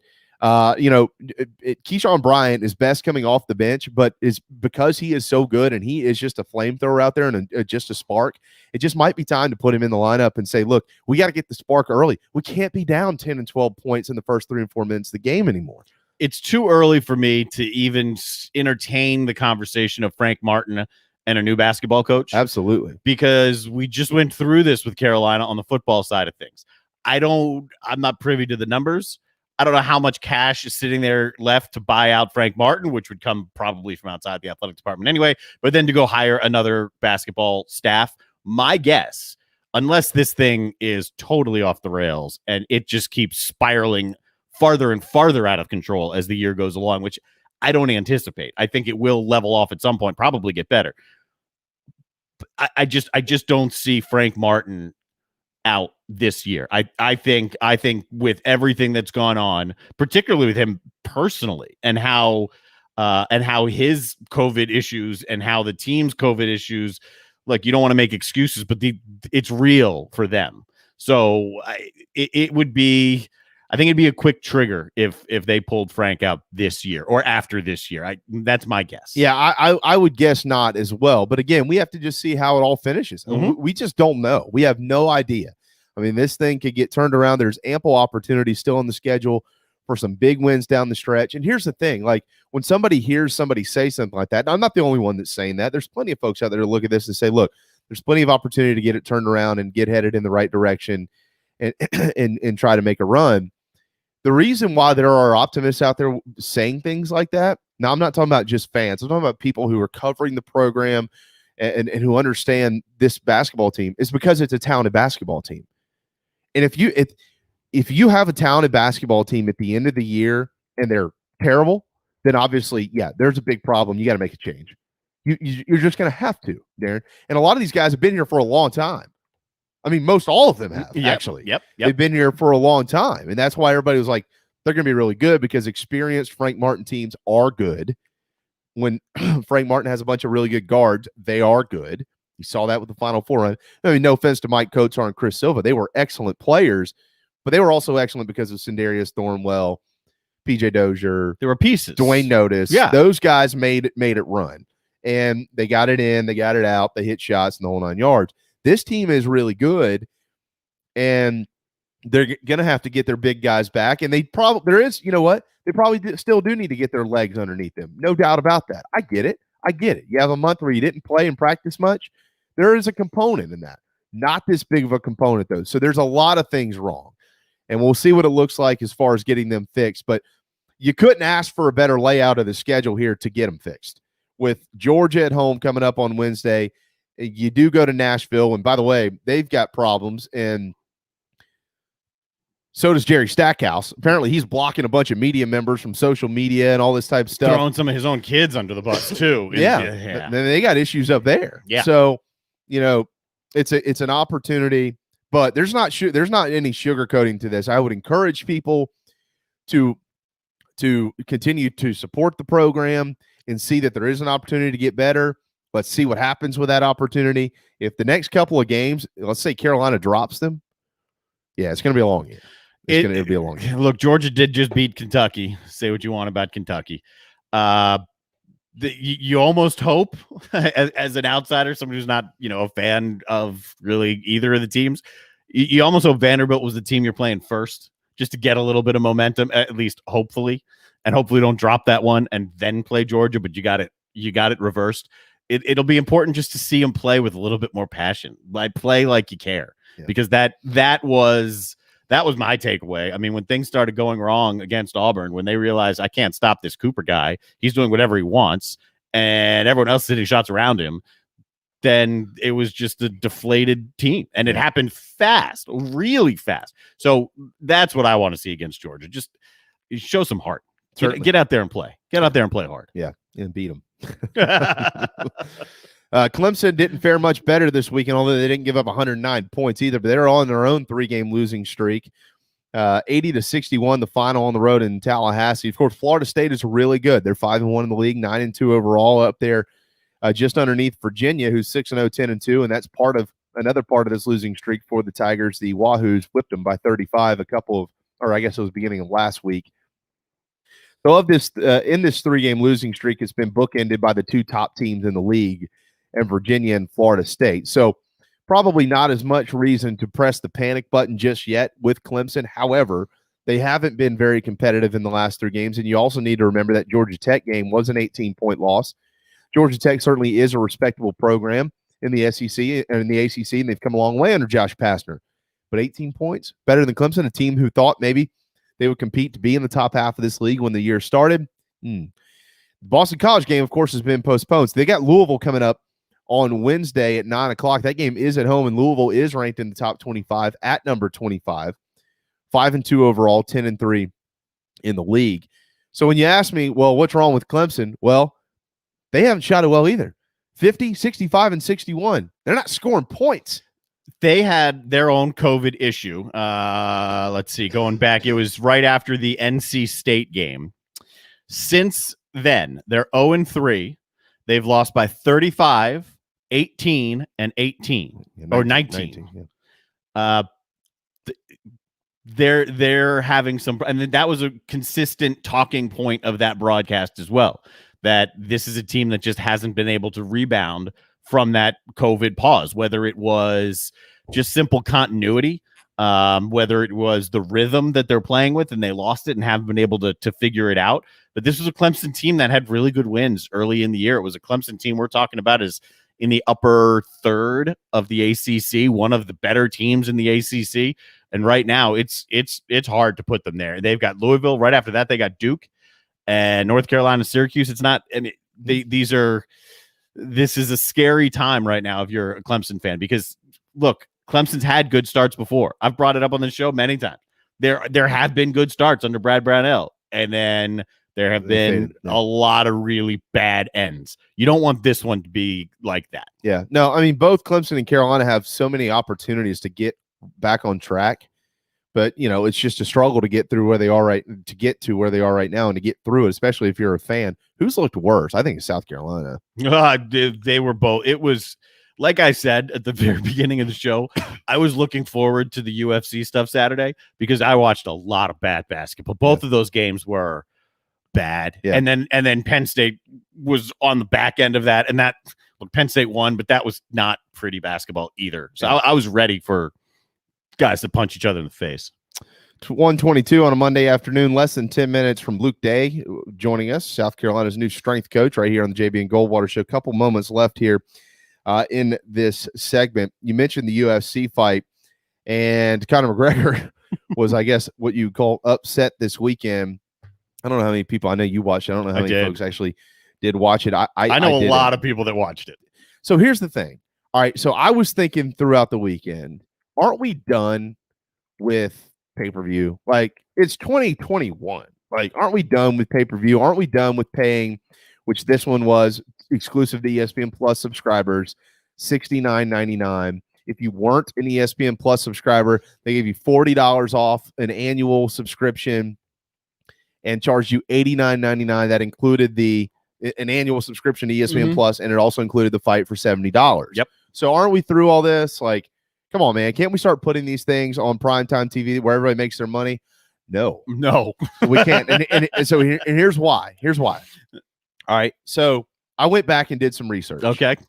All right. So Bob Iger is the CEO of Disney, and he highlighted Conor McGregor's bout a little over a year ago against what was the Cerrone? What was his first name? I can't remember his first name. Sure. The Cerrone guy. All right. You remember that fight, though? Yeah. Okay. All right. So ESPN at that point in time, going into that fight, had 6.6 million ESPN Plus subscribers. After the fight, had 7.6 million ESPN Plus subscribers. Got 1 million. So they gained 1 million ESPN Plus subscribers based on that fight. All right. So in 2018 UFC 229, McGregor's fight versus Khabib Nurmagomedov, or whatever, however you pronounce it, Nurmagomedov, I think is the way you say it. There's 2.4 million pay-per-view buys for that. Okay.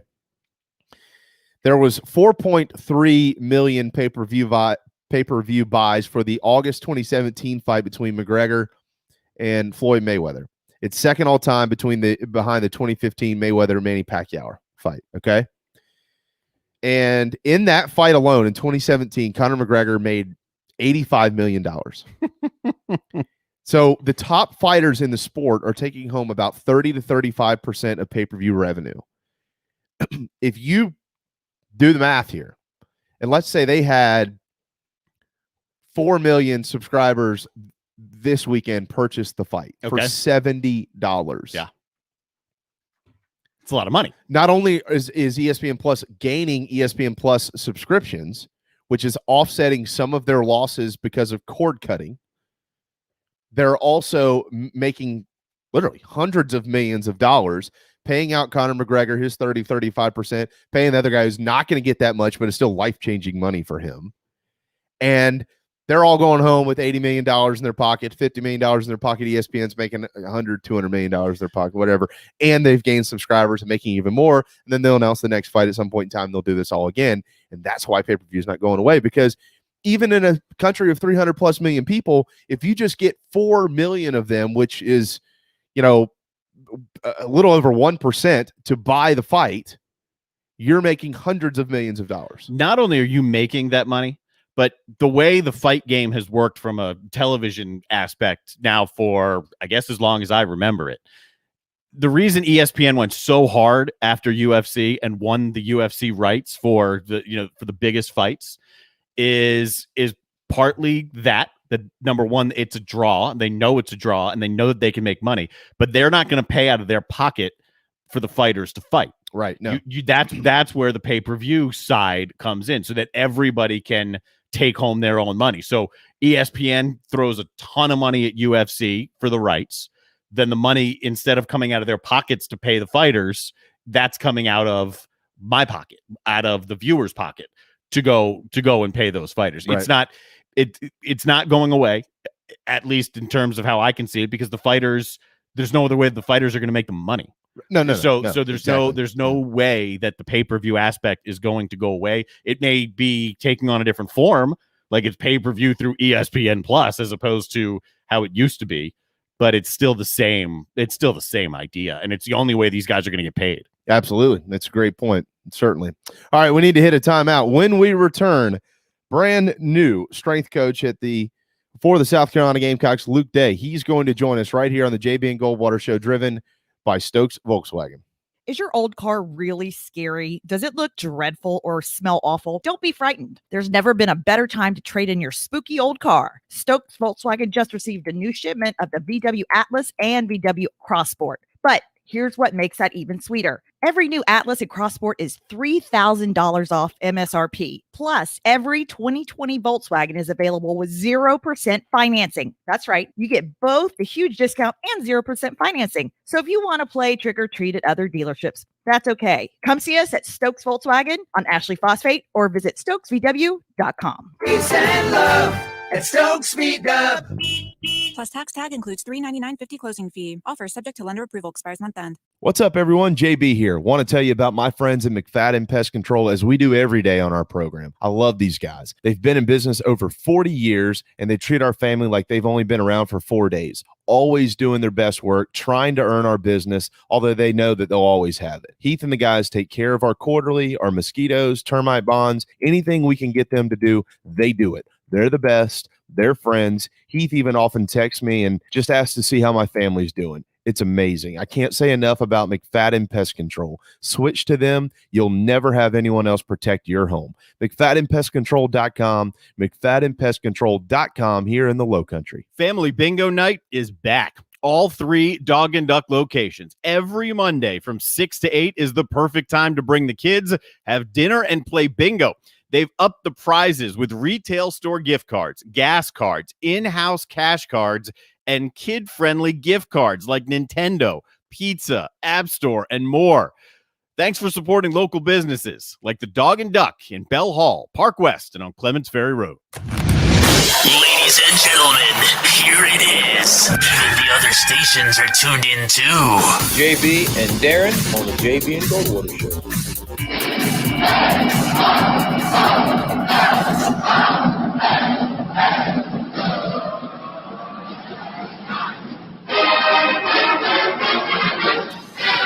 All right, 1:30 on a Monday afternoon. Welcome back to JB and Goldwater Show, protected by McFadden Pest Control, driven, of course, by your friends and ours at Stokes Volkswagen. Darren, Jamie, and now new head strength and conditioning coach for the South Carolina Gamecocks. Welcome to the Palmetto State, Luke Day, and thank you so much for joining us on this Monday afternoon. Coach, what's up, man? Hey, thank you guys for having me on here. I really appreciate it. This is pretty cool. Well, we first of all, welcome to town. Have you been getting accustomed to the fine eats we have in the state of South Carolina, of course, in Columbia where you are? Oh, absolutely. I've spent a lot of time already at Home Team Barbecue. There you go. I believe it's called the Wookie over at Southern Belly. I've done. I'm making my rounds. Absolutely. Hey, Aaron, who owns Home Team, is a friend of ours, so we'll have to. Okay. We got to figure something out. It started here, didn't it? In Charleston? Yeah. Home Team started, but he's a Georgia fan, so if you meet him, you got to give him some crap for that. Yeah, I know. Yeah, we got to figure that out. Yeah, I know. But you know what? I think he does pull for South Carolina since one of his main businesses is located in 5 Points. Probably it would be a smart move for him, at least publicly. Yeah, absolutely. Coach, thank you so much, man. We know that you've been busy. We really appreciate the time today. People are excited about having you in the corner of South Carolina now and guiding the strength program moving forward for Gamecock football. I want to ask you why. Why South Carolina? Did you have some other opportunities available out there? And why were you – we've all heard the stories. Why were you so energized about this opportunity to work for Shane Beamer? Well, one is because I just knew what this place can be, should be, and wants to be. And I want to be a part of that. And I had heard, Coach Beamer and I, we did not know each other prior to this, didn't have a prior working relationship, but we knew a lot of people that knew each other. And so, everything I had heard was this guy's going to come in, he's going to build it the right way.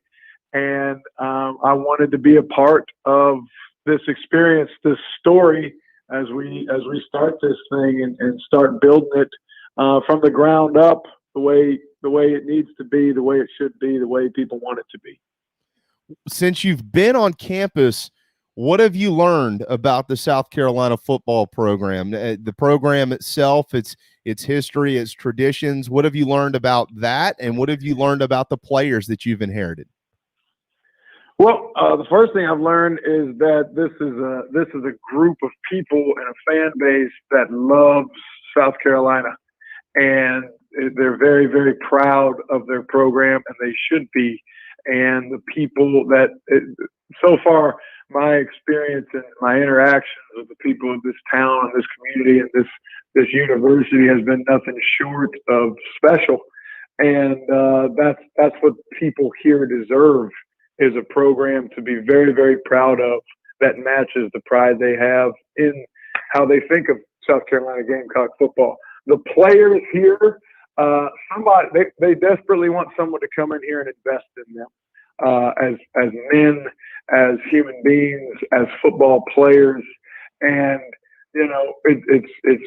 we'll work. Just show us. And they've been very receiving of what we've been offering so far. And I also am not naive. We're in the honeymoon right now. We'll get in an argument on the way home from Disney World in the car, obviously. But right now, there is an intent and want to work well, and we have to build on that. But we've got a great start. The staff you've put together, where did you cross paths with Chip Morton? The guy's got 27 years in the NFL. What did you know about Byron Gerardo? I sat in Williams-Brice Stadium many, many days watching Byron Gerardo play football for the Gamecocks. He's a Low Country native from Green Pond, not too far from where we are here in Mount Pleasant. What did you know about Byron Gerardo? Why did you want him to be a part of your staff and come home to South Carolina? And explain your relationship with Chip Morton. Okay, so first with Byron, Coach Beamer and I, we spoke, and I knew of Byron. I knew he was at Tennessee. And we knew how important it was to, number one, is I wanted every single person on this staff and really in this building to desperately want to be here and have something more than just this is a good job. And Byron has walked in these players' shoes and has lived in their lives and has experienced success at a really high level at this very university. So to have a guy as like a real-time feedback loop sort of monument in a room that says, this guy's lived your life and he's showing you how to do it. That was important to Coach Beamer. That was important to me. And the first conversation I had with Byron about coming here, he didn't think twice. And the same kind of thing is we had not worked together before, and we were just still getting to know each other. But he so desperately wanted to be here and match how desperately I wanted to be here that this was something I knew right off the bat was going to work out. With Coach Morton, I was Coach Morton's assistant with the Cincinnati Bengals in 2015. I grew up just north of Cincinnati, a little town called Hamilton, Ohio. Grew up with the Bengals, and I knew Marvin was there for a long, long time. Chip was his guy.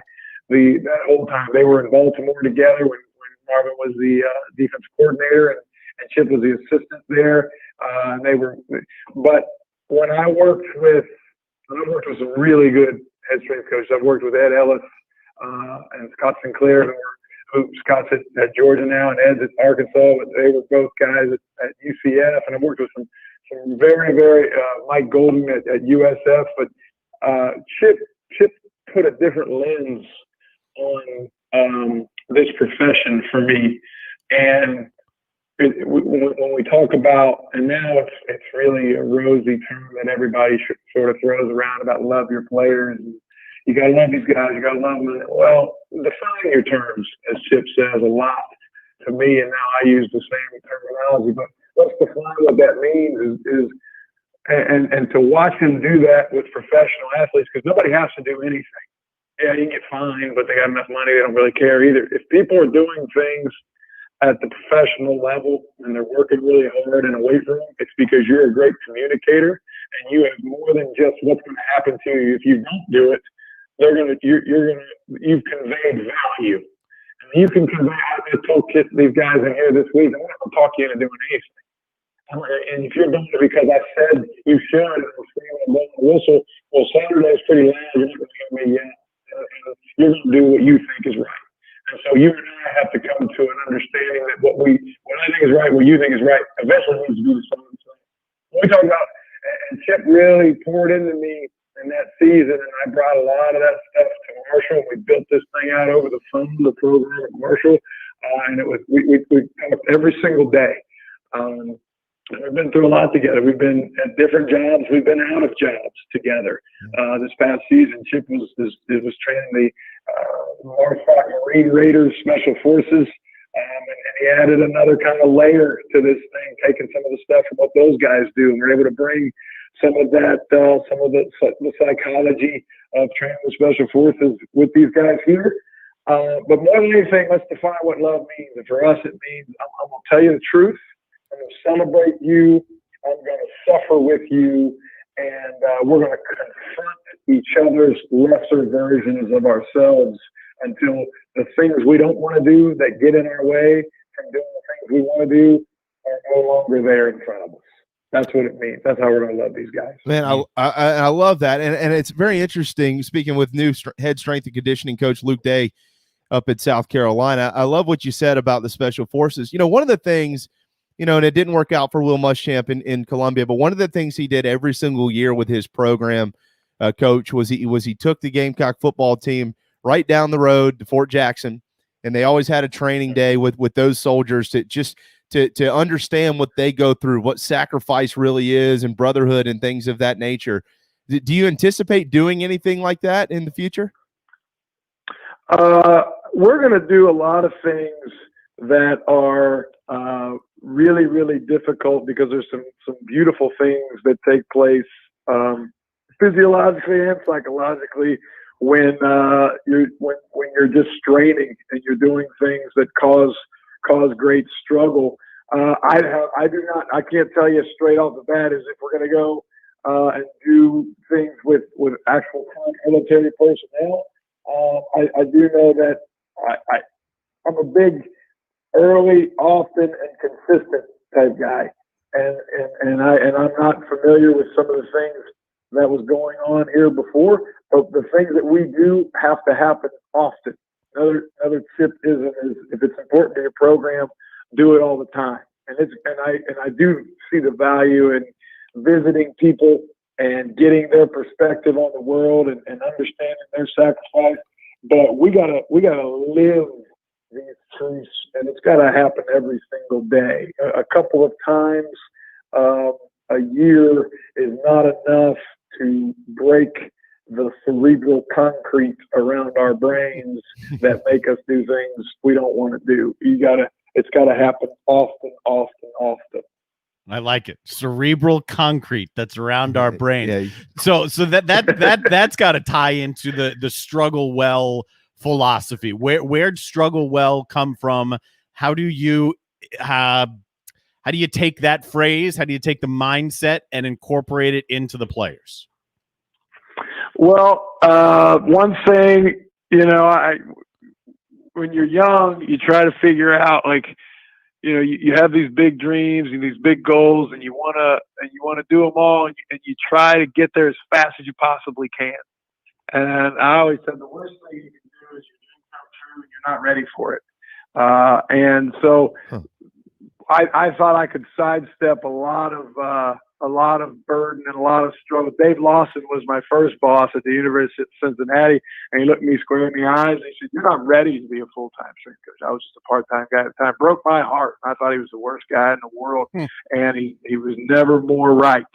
And because you cannot skip the steps to, a friend of mine sent me something this morning, Ben Kramer, and he said, overnight success usually takes 10 years to get there.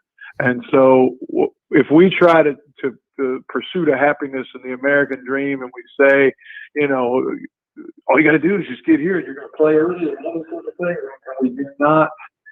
we do not level with them of how much heartache and strain and struggle this is going to take, then it's going to be a shock to them. And we love to talk about talent. We're obsessed with talent as a culture, but I don't think we define that well. When we say talent, we just think that God sprinkled more fairy dust on him, and that gives me an excuse of why I'm not good at it.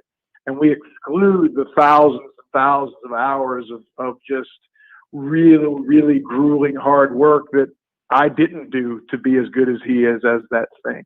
So we're going to be obsessed with the things that get us where we want to go. Everybody in their life is searching for meaning. We're looking for a reason to wake up in the morning, and struggle and responsibility deepens that meaning. And the more your life means to you, the more you're down to struggle to get what you want. And so those are the things that we want these guys to grasp, the concept. We don't want to sidestep any hardship. We're going to learn to take it right on the chin. You can't make anybody tap out unless you make your body is brought into submission under your own mind. You can't make anybody else's. Coach, if you end up being a little short this year as far as filling out the roster, let me know, because I'll play. I'm only 5'9", but you can plug me in somewhere. I'll figure it out. Hey, come on, man. Come on. We got to put a scout team together. We'll get it going. Only good enough for the scout team, man. Well, as long we'll do a little combine. I'll let Coach Ben break the film down. As long as it's not, Birch or one of those guys running over me, I'll be all right. He's a little. I can't handle That's that a dude. physical specimen. Man, he is something to look at. So I do want to ask you a couple specific things about the team here in a minute, but I do want to ask you about this staff too. I know you're just getting to know a lot of these guys, and I'm specifically here speaking about the on-field coaches, Torian and Eric and Dez, and I know Eric well, and Eric has been around a long time. He's a hero of sorts at South Carolina. Obviously, Justin's Stepp's story and Mike and Peterson, all these guys. I look at this staff as a pretty good staff. You've been a lot of places: Central Florida, South Florida, Cincinnati, Colorado, Marshall. You've spent time with the Saints and the Bengals, as you mentioned a little while ago. When you look at this staff that you're now a part of at South Carolina, what do you see? What do you most like about this group under Shane Beamer? I see a bunch of people, and I sound like a broken record here, that really, really want to be here. And I see a bunch of people that their number one concern is how do we reach young men, and how do we coach them and do it really, really well every single day. And so far, my experience with every single one of these guys is that's we're not coaching. I always say in here, we're not coaching sets and reps and bars and dumbbells. We're not coaching X's and O's and magnets you move around on a whiteboard. These are people. These are young men that are trying to find their place in the world. And we've got a tremendous group of people that Coach Beamer has assembled that understand that that's what we're dealing with. This is a human business. It is, make no mistake about it, it's a business, but it is a human business. And so we have got to be able to, if I can't connect, then I'm unable to correct. And so those are the type of people that are in this building. Eric's he's schooled me up on Struggle Well, so he's brought it to another level for me. And Coach Stepp and his passion for being here. I mean, all of these guys. Pete Limbo is as sharp as they come, and I learn from him every single day. And Coach Satterfield, Coach White, just some great dudes that I'm really, really fortunate. It's as good or better group of people assembled as anywhere I've ever been. Wow, that's a big statement for Shane Beamer, first time head coach, and obviously me, I've got a world of respect for Coach Beamer. All right, so let me ask you this. All right, you're a freshman. You're just getting a lot of these. It just happened to a bunch of guys who signed in December, showed up in January, and they're just getting to campus. What are they doing first? What is the first step for a kid new to college football, especially at this level? What are they going through right now? Well, they're getting a lot thrown at them. The first thing is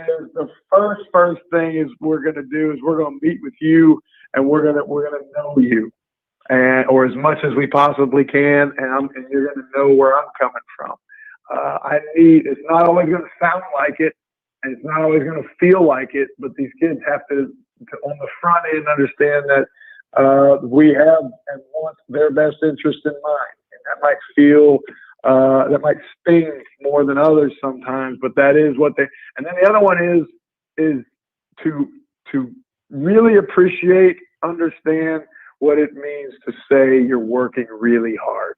And everybody says that, but so the first thing we have to set a whole new reference point as what hard work is, what a full day is, what waking up early is, what a full night's rest is, what eating is, what a good meal looks like. Kristen Coggin here, the director of nutrition, is incredible. Yeah. She is incredible here. So it's a fire hose. They're drinking from a fire hose right now. But that's what you circle back to consistency. They got their heads blown off in here this morning, and then we'll put them back together. We'll do it again tomorrow, and then the body and the mind and the heart adapts a little bit more each week, and then we just turn the dial up a little bit more, and you got to adapt to that. And then I always said between 18 and 23 is probably as drastic of a change in a human being as it is from 0 to 5 years old.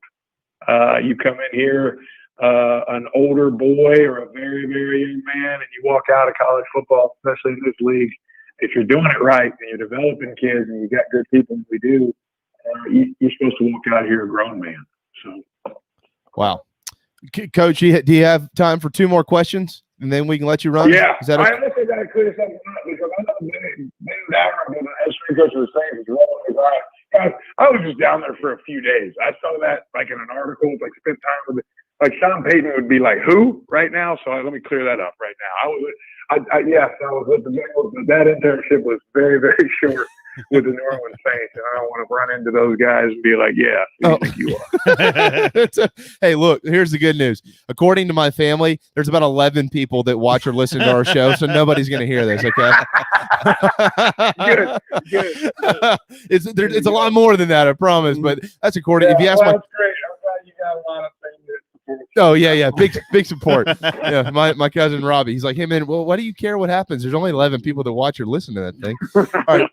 So let me ask you about strength and conditioning today. So we hear all these terms, right? And every strength coach has like a different way of saying things. Certainly you're going to be different from Paul Jackson, and Paul Jackson was different from Jeff Dillman, and Jeff Dillman's going to be different from whoever. Craig Fitzgerald back when he was at South Carolina, Joe Conley, whoever it is.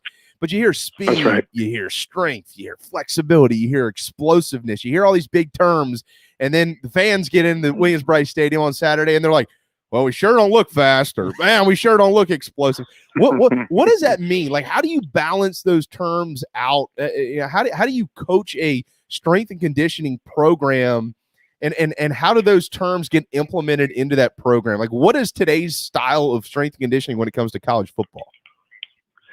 Well, I don't know if I can speak for today's style in general, and that actually it kind of freaks me out. Today's style, because human beings have been the same looking type of people for a long, long time. Good point. So we need to train them as such, as they're human beings. Let's train in ways that honor our design.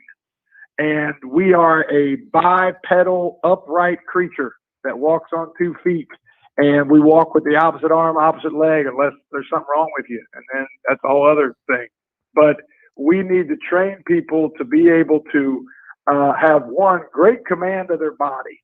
And we are so sedentary. We sit around, we hunch over in a chair, we stare at our phones, we breathe through our mouth, and we don't have.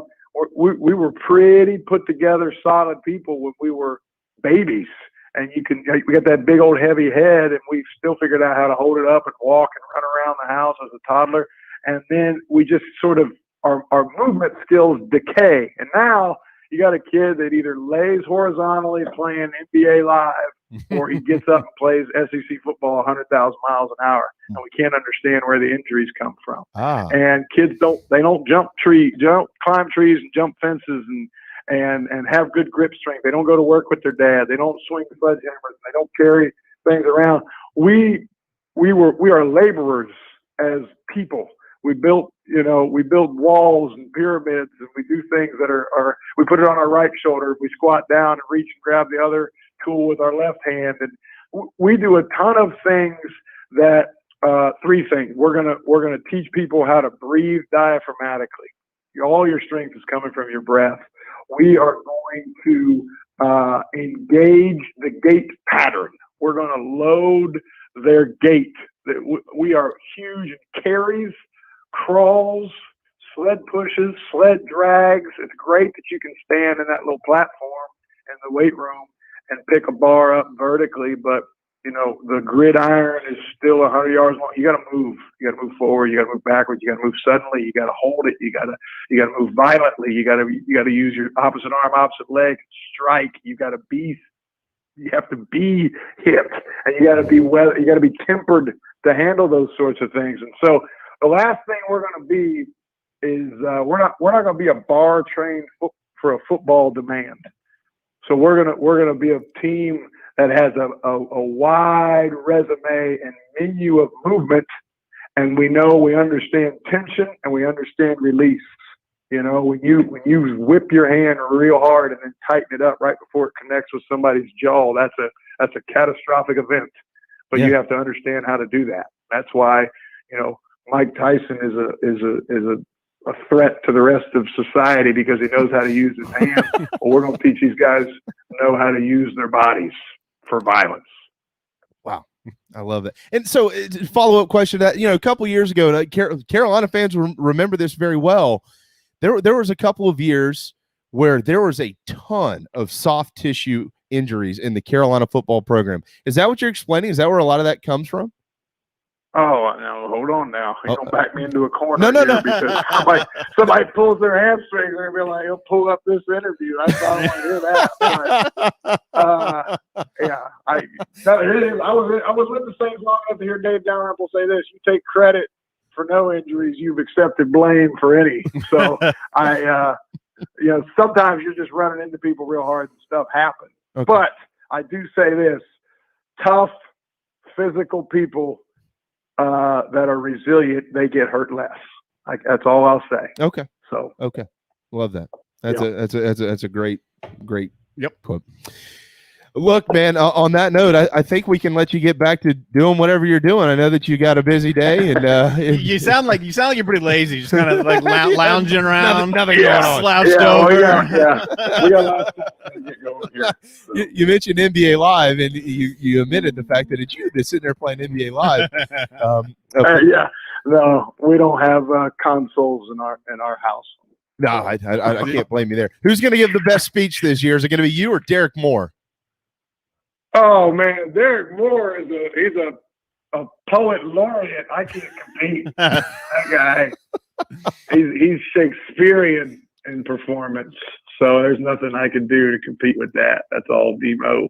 Oh, it's something. Well, look, Carolina, the Gamecock faithful, they have listened to essentially every word you've had to say since you've arrived on campus, and I think people are very excited about you running the strength and conditioning program for Gamecock football moving forward.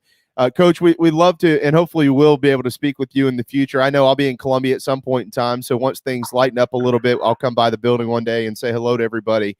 Welcome to the Palmetto State, and thank you so much for your time today. And best of luck here in the near future with Carolina football. We're really looking forward to a very prosperous 2021. Well, I can't thank you enough. Grateful is the word for it, and I'm very humbled by this opportunity. And we want to do right by this state and by the people in this town and community. And we got a lot of work to do. It's going to take all of us, but we're going to get it done. Well, you'll find out in the fall. There's going to be about 80,000 people in Waynes-Brice Stadium who support you. And I think you'll certainly enjoy that. I can't wait. Have a wonderful week, Coach. Great to speak with you. We'll talk soon. Yes, sir. Thank you very much. Bye. Yes, sir. Luke Day, head strength conditioning coach for the South Carolina Gamecocks here on a Monday afternoon. Really good stuff. Sounds like he knows what he's talking about. He does. Yeah. I mean, that's, I mean, the answer to that question is simple. Yeah. Yeah. It's fun to talk to people like that who can bring you a fresh perspective on things you've looked at one way for a long time. Yeah. And easily make you believe their fresh perspective, because that's a talent. Well, I mean, if I've looked at one thing one way for a long time and someone comes in and tells me, "Nah, look at it differently," I'm gonna tell that person to go away. This guy makes you believe it with a sentence. Well, I mean, he also keeps it kind of simple. Like, you lay around all day and play video games, and you get up and try to sprint up and down 100-yard field for a while, you might have a problem. Yes. And it makes sense, certainly. So really good stuff from Luke Day. Appreciate his time. Real quick, today on the Handy Dandy National, what day is it calendar? It's National Bubble Wrap Day. Oh. Wrap your friends up and punch them to death. How about that? Yeah, and then pop the bubble wrap, because that's what bubble wrap is for. That's right. It's also National Irish Coffee Day. All right. It's National Florida Day. If you got a friend or a family member in Florida, give them a shout. Hey, Mom. Wish them the best day they can have. Yeah, Mom. And it's National Opposite Day, something that might be opposite of you, maybe an opposite view, an opposite whatever. Celebrate that if you'd like to. There you go. Embrace what's different, right? Yeah, I guess so. All right, thanks to Wes Mitchell. Thanks to Luke Day for joining us here on the JB and Goldwater Show. Thanks to Patriots Point. They present the Anthem daily at 1 o'clock on our program. PatriotsPoint.org to purchase tickets to go view the museum over on the banks of the Cooper River. And as always, thanks to Darren Goldwater and all of you for watching and listening to our program as well. Thank you. We got another jam-packed day tomorrow. Looking forward to that. Certainly. It's going to be a busy week around here. And Always is. we hope you'll hang tight, as you always do. For Darren, I'm Jamie. Have a marvelous Monday afternoon. The JB and Goldwater Show, driven by Stokes Volkswagen, returns tomorrow at noon.